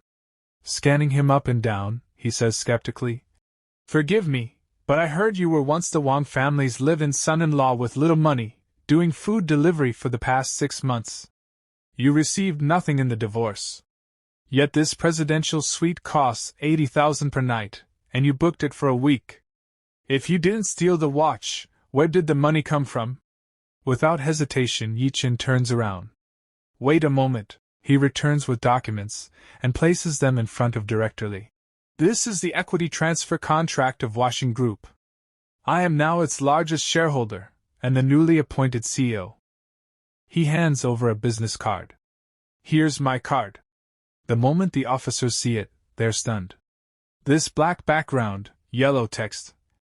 Swiss metal, diamonds embedded. Just this card alone costs 10,000 yuan. Another officer whispers, "This feels exaggerated. Could it be fake?" Director Li asks, "Can your information be verified on Sky? Ye Chen replies calmly, "The founder of Sky, Dr. Zhang Chao, is my second brother's university classmate. Since I haven't officially joined the office yet, I asked him to hide my data. If you trust Sky, I'll have it open temporarily." He makes a call. "Dr. Zhang, the police want to check my Sky profile. Please open it for 10 minutes. After hanging up, he says, "You can check now." The officers search Washing Group, and their eyes go wide. Ye Chen, CEO of Washing Group. Director Li still hesitates. "Could this be hacking?" Ye Chen sighs. "I didn't want to show off my wealth, but since you still don't believe me." He opens his banking app and shows them. "Here's my account. Take a look." The officer checks the balance, and nearly loses his breath. Below the transactions. Available balance, over 10 billion. So many zeros. He blurts out, "This is 10 billion! The chapter begins with Ye Chen still talking to the two police officers. As he listens to them, he starts thinking to himself. "Fortunately, when we got married, we signed a prenuptial property agreement. When we divorced, Wang Jiayao never checked my real assets under my name." Then he calmly says to the two police comrades, "To be honest, this is just one of my cards. However, the money in this card alone, I'm afraid that even if you sold all of the Wang family's assets, it wouldn't amount to even half of what's inside." At that moment, a serious expression appears on Ye Chen's face. "Do you really think I would steal a watch worth nearly 5 million? Hearing this, the police officer also turns serious and says, "Mr. Yi, you must be a young master from some wealthy family, right? Then why would you be willing to become a live-in son-in-law of the Wang family?" In response, the protagonist answers with full attitude. "It was a family agreement. I had no choice. I hope you can keep my secret, especially don't tell the Wang family. I don't want to have any more involvement with them." After hearing Ye Chen's words, both police officers are completely shocked. The officer standing at the back thinks to himself, "The thoughts of rich people are really weird." Then the experienced officer says, "Mr. Yi, rest assured. Regarding your privacy, we will not reveal it to anyone else." The two officers turn around to leave. Before leaving, one of them says, "Sorry to disturb your rest. We should get going." Ye Chen stands at the door and replies calmly, "Not at all. Take care." 2 minutes later, in the hotel lobby, the two police officers informed Jiayao and Feng Chao. "Mr. Ye Chen said he did not take your Wang family watch. I think you should go back and check again, see if you forgot it somewhere else." Hearing this, both of them are completely stunned. Feng Chao says, "How is this even possible?" Jiayao also refuses to believe it. "How can you believe what he said? If he didn't steal our family stopwatch, then where did he get the money to stay in a 5-star hotel?" He's just a poor food delivery guy. Hearing their words, the two police officers are internally shocked. They know exactly what they saw with their own eyes, and how much money was in Ye Chen's card. 10 billion. They both think to themselves, is there really a poor person in this world worth 10 billion? Then the police officer says in a serious tone, Miss Wang Jiao, before there is concrete evidence, we have no right to arrest Mr. Yi. If you insist on arresting him, please produce evidence, such as videos or photos of him stealing the watch, and evidence of him selling the watch and receiving money. They turn around to leave. But before going, the officer adds, additionally, let me say one more thing. Don't call your ex-husband a poor and useless person anymore. After all, you were once husband and wife. Saying such things about the other party is too hateful. Hearing this, Jiayao shouts angrily, I didn't say anything wrong about him. If he had even a little ambition, I wouldn't have divorced him. The other police officer responds calmly, it was you who divorced Mr. Yi. He almost laughs, because he knows the truth about Ye Chen, while Jiayao knows nothing. Jiayao says arrogantly, that's right. I took the initiative to divorce him. Does he already regret it? In response, the police officer gives a thumbs up and says, a husband with tens of billions in assets rejecting the CEO of Huaqing Group, the one who should regret it is you. Right. He says this only in his heart. Jiayao neither hears it nor understands it. Suddenly, Jiayao asks, is there a woman in his room? She is still secretly jealous. The police officer replies, Mr. Ye Chen is alone in the room. There is no one else. Hearing this, Jiayao feels a little relieved and softly says, I know, he still loves me. She is still lost in her own dreams. The police officers leave. Feng Chao frowns and says, why did they come down from upstairs and become so polite to Ye Chen? Suspicion starts to rise in his heart. Just then, Jiayao's phone rings. It's Wang Shiji calling.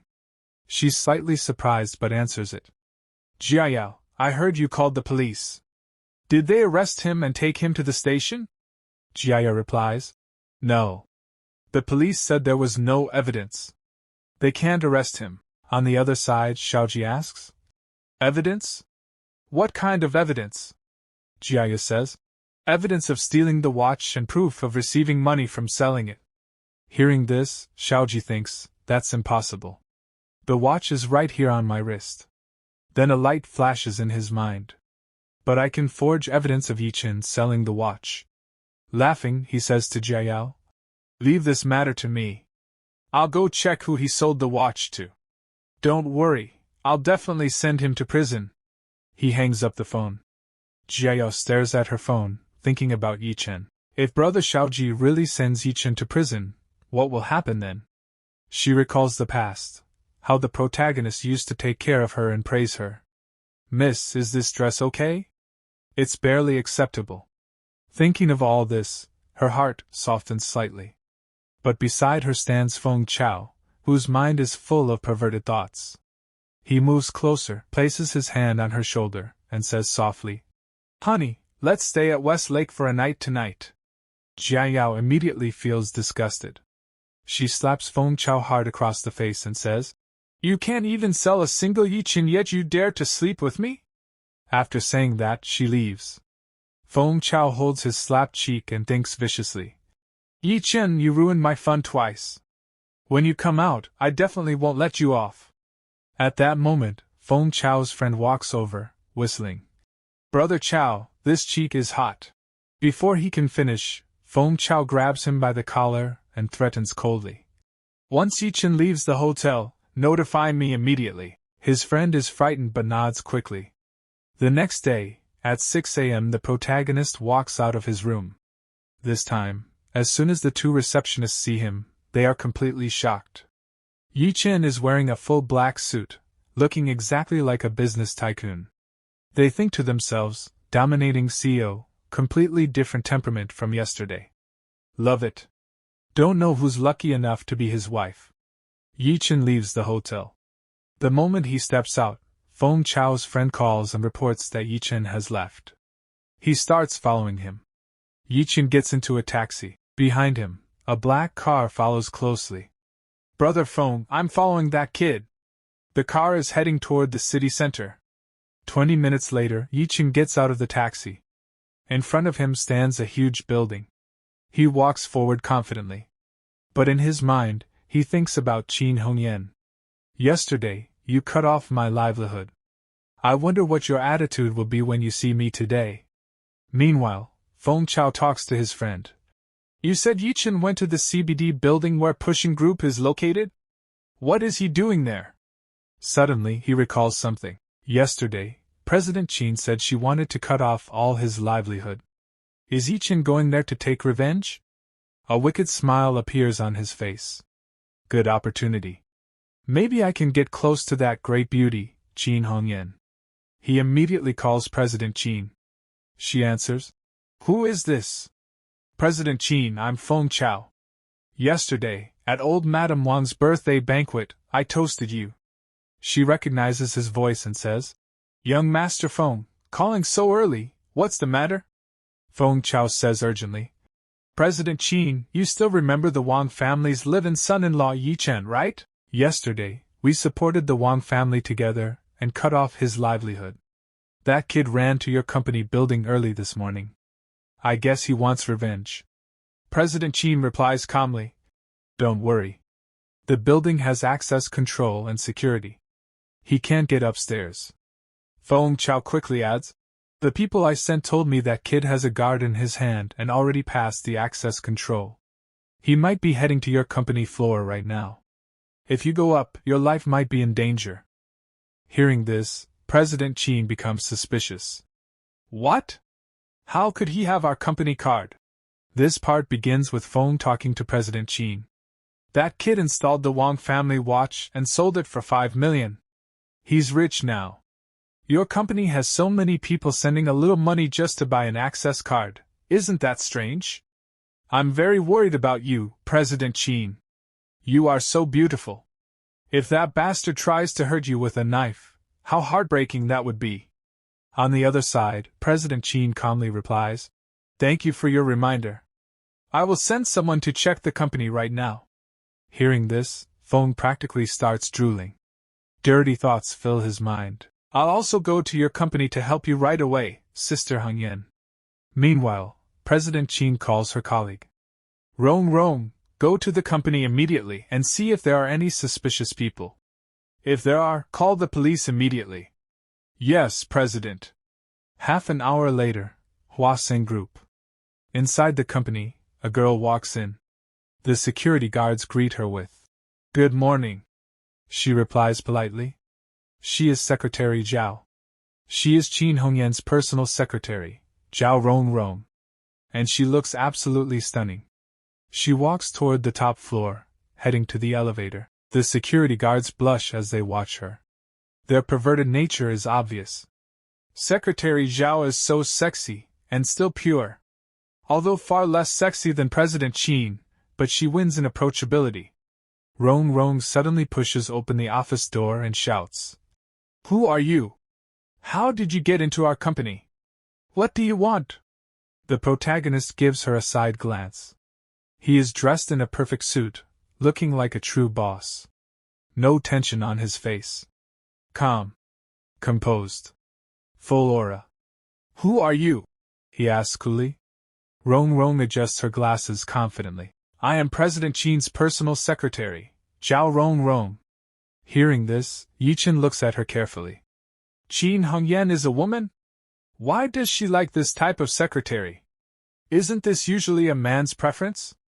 Then a dangerous thought crosses his mind. Could Qin Hongyan be a lesbian? Wow! What imagination! Rong slams both hands on the table and glares at him. What are you thinking? Answer my question quickly! What are you doing in our company? The protagonist responds seriously. I am Ye Chen. I am the new president of this group. The moment Rong hears this, she panics immediately. I'm sorry, President Yi. I was too stupid. The one who has the key to open this door must be you, Mr. President. Please forgive me. President Qin said a suspicious person was coming, so I Ye Chen doesn't pay much attention.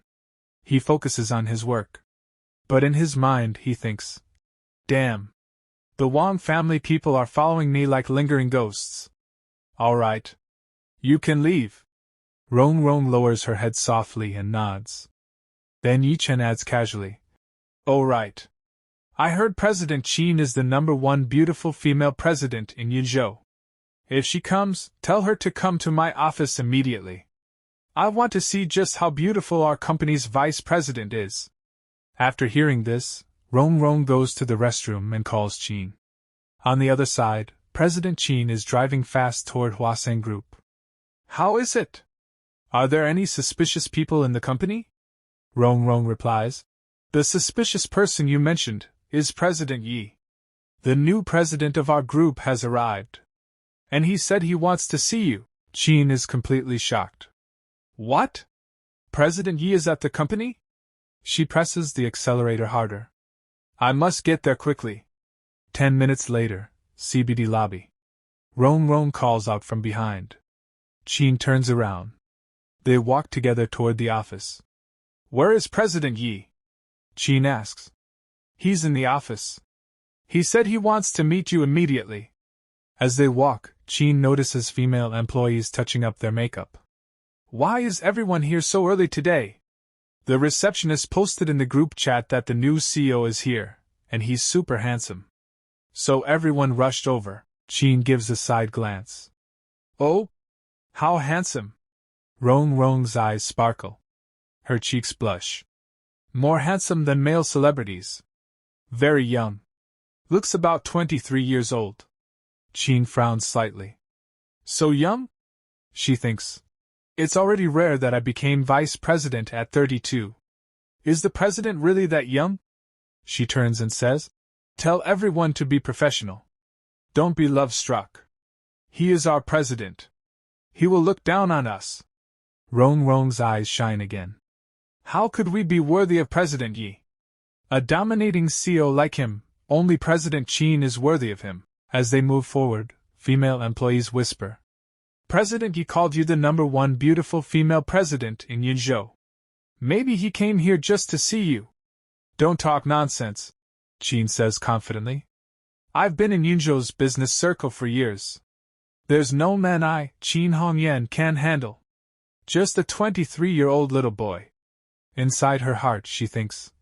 There is nothing I cannot resolve once I take action. Employees recall how a previous billionaire CEO once couldn't be controlled. But after Qin stepped in for just 2 minutes, he behaved like a servant. Now, Qin even applies lipstick. The employees whisper excitedly. Later, leave the door slightly open. We want to see how you tame this new president again. Make him kneel and put on your shoes. We want to see that classic scene again. Qin finishes her makeup and walks toward the office, confident. But she has no idea. The calm before the storm is over. A huge explosion is about to happen. She reaches the office door. Come in. She opens it. A young man is sitting in a chair facing the window. His back is toward her. She hasn't seen his face yet. President Yi, I am the company's vice president, Qin Hongyan. Even from the side profile, his jawline looks like a Korean star. Handsome. Familiar. Deja vu? He slowly turns around. Outside the door, employees peek inside. I wonder if President Yi will get a nosebleed seeing President Qin's beauty. Maybe he'll kneel immediately and call her queen. They laugh quietly. But the moment Qin sees his face. Shock. It's Ye Chen. Pure handsome. Cold aura. She recognizes him instantly. It's Ye Chen. Her mind goes blank. Her knees give out. She drops to her knees. Speechless. Completely stunned. Outside, the employees are frozen in shock. Why did President Qin kneel instead? Rong Rong is also shocked. The office door is open. Hello guys, how are you all? Welcome back to another explosive episode. As we saw in the last episode, the moment Qin Hongyan walked in and saw Ye Chen, she was so terrified that she immediately dropped to her knees. Watching this shocking scene, her secretary Rong Rong was completely stunned. Hiding at a distance, she thought to herself. How is this possible? It shouldn't be President Yi bowing to President Qin, but President Qin kneeling in front of President Yi. Before she could process it, Ye Chen's gaze suddenly shifted toward her. Afraid of being caught, she and the other girls screamed and ran away. As soon as they left, an awkward silence filled the office. On the floor, Qin Hongyan sat stiffly, her heart pounding wildly in her chest. Breaking the tense silence, Ye Chen looked at her and said with a faint smirk, President Qin, why did you kneel the moment you saw me? I can't accept such a grand gesture. His sarcastic tone made her feel even more embarrassed. Inside her head, she fumed. If you can't accept it, then why haven't you helped me up yet? This is so humiliating, and this position is beyond awkward. In frustration, she cursed the Wang family in her mind. If not for them, she wouldn't have offended her own boss like this. Finally, gathering her courage, she apologized sincerely. President Yi, I was wrong. Please forgive me for what I said yesterday. Ye Chen leaned slightly closer, lowering his voice near her face. Oh, now I remember. Yesterday, didn't you say we were lovers? Before Qin Hongyan could even react, Ye Chen suddenly stepped forward and pulled her tightly into his arms. Her eyes widened in shock. A soft gasp escaped her lips. Holding her close, Ye Chen inhaled her fragrance and thought to himself. So soft, and she smells incredible. No wonder so many men are crazy about this woman. Then he whispered smoothly near her ear. I heard I even rented an entire island just to make you my girlfriend. So, which island was it? Her face flushed bright red. In a trembling voice, she said, I'm sorry. I was wrong. Only then did Ye Chen finally release her. All right. Stand up first. Then we'll talk. He stepped back and ordered calmly. Close the curtains. If the other employees see this, it won't look good. Qin Hongyan immediately stood up and obeyed. Once the situation settled, Ye Chen sat in the boss's chair, flipping through a file. President Qin, yesterday you said you would block all my ways of making a living in Yuzhou. Now I am the president of the company, your boss. Tell me, how exactly are you planning to blacklist me now? The air in the room turned heavy. Hesitating, she replied, I truly didn't expect someone of your status to become the Wang family's live-in son-in-law. She lowered her head but spoke firmly. I know my mistake can't be undone. Whatever punishment you give me, I will accept it. If you want to slap me, I'll step forward. If you want to scold me, I'll listen. If you want to fire me, I'll pack my things and leave immediately. Her fearless attitude impressed Ye Chen slightly. He thought, this woman, she's not simple. She doesn't panic in front of problems. She takes responsibility. After a long silence, he finally relaxed. I had no intention of firing you. His expression softened. Yesterday, you were the only one who gave me a way out. If I really were just an ordinary live-in son-in-law, you would have been my benefactor. Relief finally appeared on her face. Thank you, President Yi. From now on, I will serve you wholeheartedly. But Ye Chen's expression turned serious again. I can forgive you. But at yesterday's banquet, those who tried to cut off my livelihood, I won't spare a single one. She responded softly. You can just call me Hongyan. Without hesitation, he ordered. Hongyan, gather all the information on everyone who tried to block me yesterday. She nodded immediately. At that moment, she understood. A storm was about to sweep through Yuzhou's business circle. Half an hour later, she returned with files. This contains everything you asked for, President Yi. Inside was the full history of Fang Chao. Seeing the name reminded Ye Chen of the mockery from Wang Jiayao, who once said, Look at Fang Chao. His family has nearly 10 billion in assets. How can a loser like you compare? Ye Chen asked calmly. I heard the Fang family is considered first class in Yuzhou. Around 10 billion in net worth? Qin Hongyan clarified.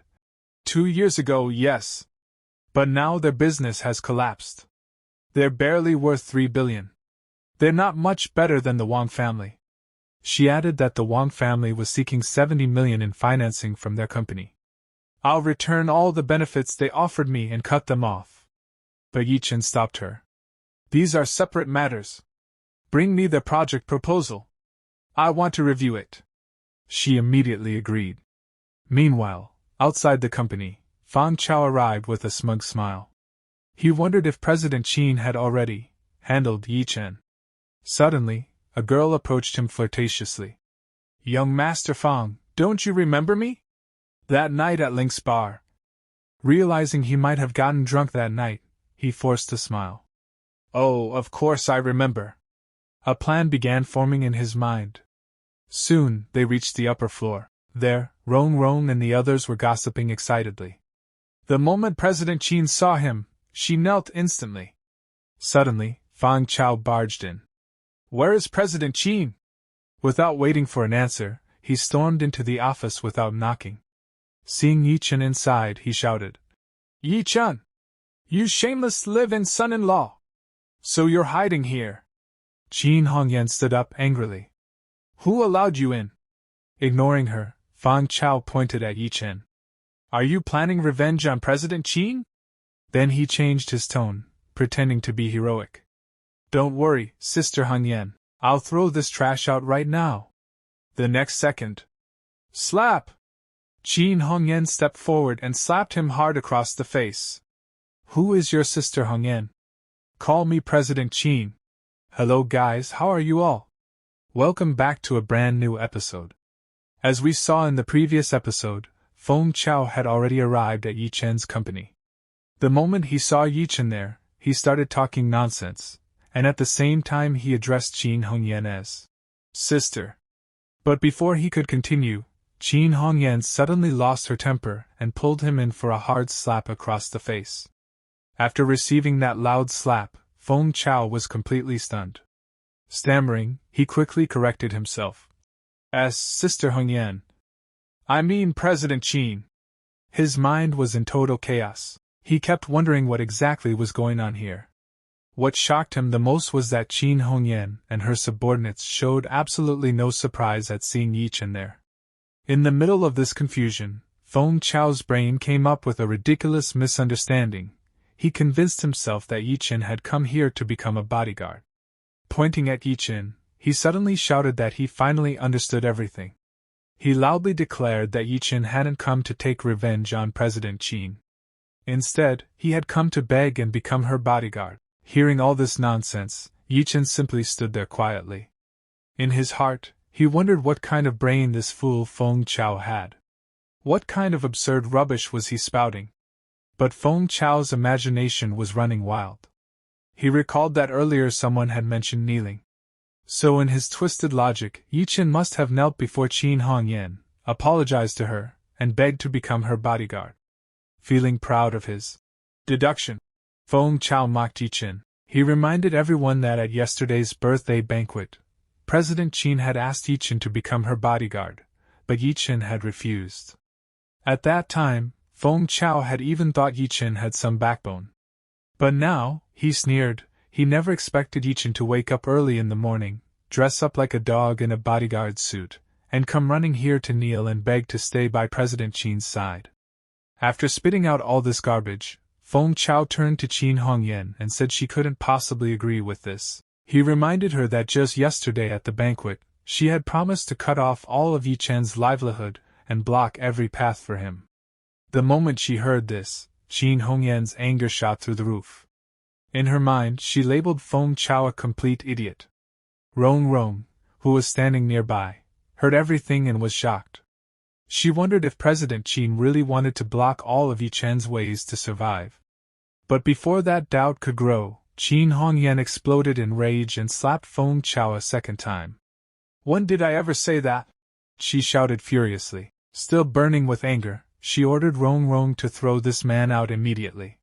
From today onward, he was not allowed to step into her company ever again. And any employee who had let him come upstairs would be fired on the spot. After receiving the clear order, Rong immediately agreed. 2 bodyguards stepped forward to escort Feng Chao out. Although humiliated, Feng Chao swallowed his anger. He thought about how he was the respected young master of the Feng family, yet he had just been slapped twice in public. The most humiliating part was that it all happened in front of that useless live-in son-in-law. As the bodyguards dragged him away, he still wasn't done. He shouted at Ye Chen, warning him not to think that becoming Qin Hongyan's bodyguard meant he was untouchable. He told Ye Chen to just wait. Soon he would make sure Ye Chen couldn't even eat properly, would end up sleeping on the streets, and finally land in jail. After those threats, he was shoved out. Later, sitting inside his car, Feng Chao started the engine with extreme anger and frustration written all over his face. He cursed Qin Hongyan, calling her a cheap woman who had only gained power by relying on her looks and other men. Gripping the steering wheel tightly, he swore that once he fully controlled Wang Jiaxiao, one day he would make Qin Hongyan kneel before him and call him Daddy. He even threatened to toy with her brutally. In his frustration, he remembered Ye Chen again and decided he had to inform the Wang family immediately that this useless Ye Chen had become Qin Hongyan's bodyguard. 1 hour later, the scene shifted to Shirshan Villa. After hearing everything Feng Chao reported, old Madame Wang was shocked. She asked him to repeat what he had just said. Was it true that that useless, abandoned live-in son-in-law had actually become Qin Hongyan's bodyguard? Feng Chao confirmed that he had seen it with his own eyes. Ye Chen was standing in Qin Hongyan's office, holding her documents. Yan was stunned. Xiao Jia also questioned the basis of this claim. Adding fuel to the fire, Feng Chao said he had heard that the moment Ye Chen saw Qin Hongyan, he immediately knelt down and begged for forgiveness. He speculated that maybe Qin Hongyan had developed a liking for Ye Chen at the banquet and had a soft heart, which was why she accepted him. Hearing this, Jieqi's anger skyrocketed. She screamed that Ye Chen was truly shameless for kneeling before another woman. Jealousy and rage consumed her. She thought about how many chances she had given him to kneel and admit his mistakes. If he had knelt and begged her, she would have forgiven him. She wouldn't have divorced him. She wouldn't have called the police. But in 3 years of marriage he had never knelt before her. And now he had knelt before another woman. In that tense moment Yan mocked her, saying it seemed Jieqi's charm hadn't worked on him. She even boasted that if Ye Chen were her husband, she would have made him kneel on the very first day, and wash her feet every day after. Grinding her teeth, Jieqi swore that if she got another chance, she would make him kneel from morning till night. She then turned to her grandmother, and demanded that since Qin Hongyan had broken her promise, they should cut off all contact and take action against her. But suddenly, old Madame Wang slapped Jieqi and scolded her for talking nonsense. She reminded everyone that their 70 million financing was still in Qin Hongyan's hands. How could they afford to offend her? Later, old Madame Wang personally called Qin Hongyan and demanded an explanation. Qin Hongyan calmly explained that things were not as they seemed. She apologized and admitted she could not fulfill her previous promise. In her heart she smirked. If old Madame Wang ever found out that the so-called useless live-in son-in-law was actually her real boss, President Yi, she would probably faint from shock.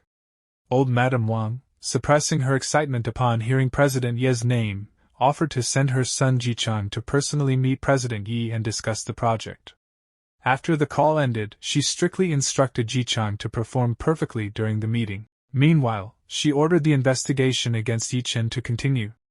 They must gather all evidence against him. Xiao Jia proudly claimed he had already found proof that Ye Chen had stolen from gang hooligans. Old Madame Wang praised him and said to keep the evidence safe. At the right time, they could send Ye Chen to jail, or even use him as leverage against Qin Hongyan. After humiliating Jieqi's family in comparison to others, Jieqi completely broke down. Trembling with humiliation, she ran out of the house. Ignoring her mother's calls, she drove straight toward Huashan Group, furious and determined to teach Ye Chen a harsh lesson. Moments later, she entered the underground parking lot of Huashan Group. But as soon as she looked ahead, her mouth fell open in shock. Standing right there in front of her were Ye Chen and Qin Hongyan together. Hello guys, how are you all? Welcome back to another video. So just like we saw in the previous episode, Wang Jiayao had already stormed her way to Ye Chen's company in pure rage. The moment she stepped into the underground parking lot, she saw something that completely froze her. There stood Ye Chen and Qin Hongyan, together. And when she saw Ye Chen, dressed sharp, looking insanely handsome and well put together, she was completely stunned. Jealousy burned inside her as she thought. So this bastard really upgraded himself after divorcing me? She couldn't take it anymore. She slammed her car door open, stepped out, and shouted furiously. Ye Chen! Have you no shame? You actually became Qin Hongyan's dog? Hearing her sudden scream, Ye Chen turned around.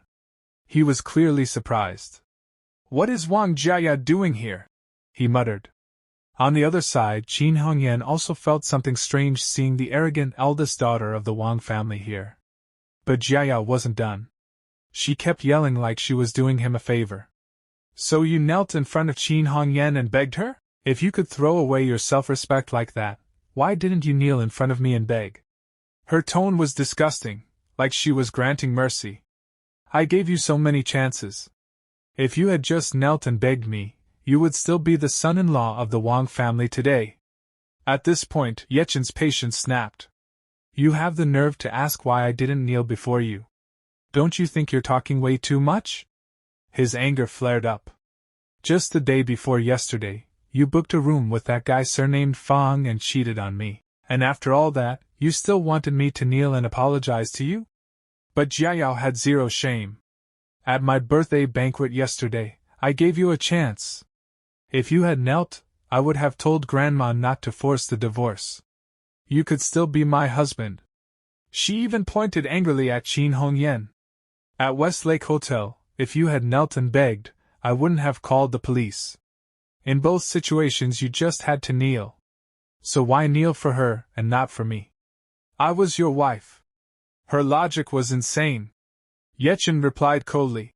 Kneeling before your wife isn't shameful, but kneeling before a cheating wife is.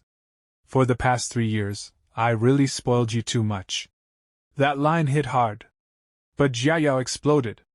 You spoiled me? It's obvious I spoiled you. I shouldn't have treated you so well. That's why you've become so uncontrollable. The family even blames me for not keeping you under control. Her arrogance hit peak level. You're just a live-in son-in-law. If I had known earlier, I would have made you kneel every day and pour out the water you used to wash my feet. And then... slap! The sound echoed across the entire parking lot. Jiayao screamed and held her cheek. The one who slapped her? Qin Hongyan. Her face was filled with pure fury. You cheated first. And you still feel no guilt? As a woman, don't you feel any shame? Jiayao froze, trembling in anger. How dare you hit me? Qin Hongyan shot back. If I hit you, I hit you. Do I need to pick a special day for it? Jiayao screamed again. You stole my man and now you hit me? Seeing things escalate, Ye Chen stepped forward and gently held Qin Hongyan's shoulder. Forget it. Then he turned to Jiayao and said clearly. You should leave. I'm not your man anymore. That line destroyed her pride. Inside, Jiayao thought obsessively. Even if this Wang family's dog isn't mine anymore, I won't let anyone else have him so easily. Her twisted obsession kicked in. I order you to resign from Wanxing Group right now. You don't need to be Qin Hongyan's bodyguard anymore. Then she tried to flex money. She pays you 200,000 a year? I'll give you 500,000. And that's when Qin Hongyan burst out laughing. You want to buy Ye Chen for 500,000? She couldn't stop laughing. Even if you add another zero to that amount, it still wouldn't be enough. Jiayao's eyes widened. Wait, his salary isn't 200,000? Is it 5 million? Has Qin Hongyan gone crazy? Before she could process it, Qin Hongyan calmly told Ye Chen. Let's go. As they walked away, Jiayao panicked. Ye Chen, stop! She ran up and grabbed his arm tightly. You must resign today. Wang Xiaojie already has proof that you sold that watch. If it gets to the police, you're going to jail. Then she made her final offer. If you leave Qin Hongyan and return to the Wang family as my personal bodyguard, I can make Wang Xiaojie drop everything. But Ye Chen rejected her immediately. Thank you for your kindness. But I can't be your personal bodyguard. Then he added coldly, I can't protect someone who books rooms with other men in front of my eyes. That brutal truth made her explode again. But Ye Chen didn't care anymore. He calmly got into his car. If Wang Xiaojie really has evidence, let him file a case. I don't care. And with that, he drove away. Jiayao screamed behind him. Ye Chen, you're not allowed to leave. But he was already gone. Standing there shaking in rage, jealousy twisted her thoughts. There's no way Qin Hongyan spends 5 million just for a bodyguard. Could she be using him as her lover too? Her suspicion deepened. And just like that, jealousy turned into obsession. Jiayao stood there shaking with rage. Inside her head, jealousy twisted into something ugly. So what, Qin Hongyan? Even with a rich CEO boyfriend like President Yi, you're still chasing other men? And you dare say I have no shame? The truth is, you're the most shameless one. The thought made her even angrier. And Ye Chen, that bastard, is no better. He knows she already has a boyfriend, yet he's still willing to become her lover. Just thinking about it makes my blood boil. Her pride wouldn't let it go. In what way am I inferior to Qin Hongyan? What does she have that I don't? Her obsession deepened. Scene shift, Yunjiao 7th Street. This wasn't just any place. 7th Street was the most infamous slum area in Yunjiao. Public security here was chaotic and unreliable. On one side, poor families struggled to survive. On the other, ruthless mafias and underground dons built their nests. In Yunjiao's underworld, everyone knew one saying: whether the city is in peace or chaos, the final decision always belongs to Brother Gue. And there was one terrifying rule. Whenever Brother Gue walked out holding a bag in his hand, it meant only one thing: inside that bag was either a human head or a sharp blade. And now, Wang Xiaojie arrived at this dangerous place. He stepped forward respectfully. Hello, Brother Gue. Brother Gue greeted him in a rough, gravelly voice. Ah, young Master Wang. Welcome. Forgive me for not coming out to receive you. After a few formalities, Xiaojie went straight to the point. He opened a box and revealed a luxury watch. I came to make a deal. He lifted it slightly. This is a Richard Mille watch worth over 5 million. I'm willing to sell it to you at a special discounted price, 4.5 million. Then came the condition. But you cannot say I sold it to you.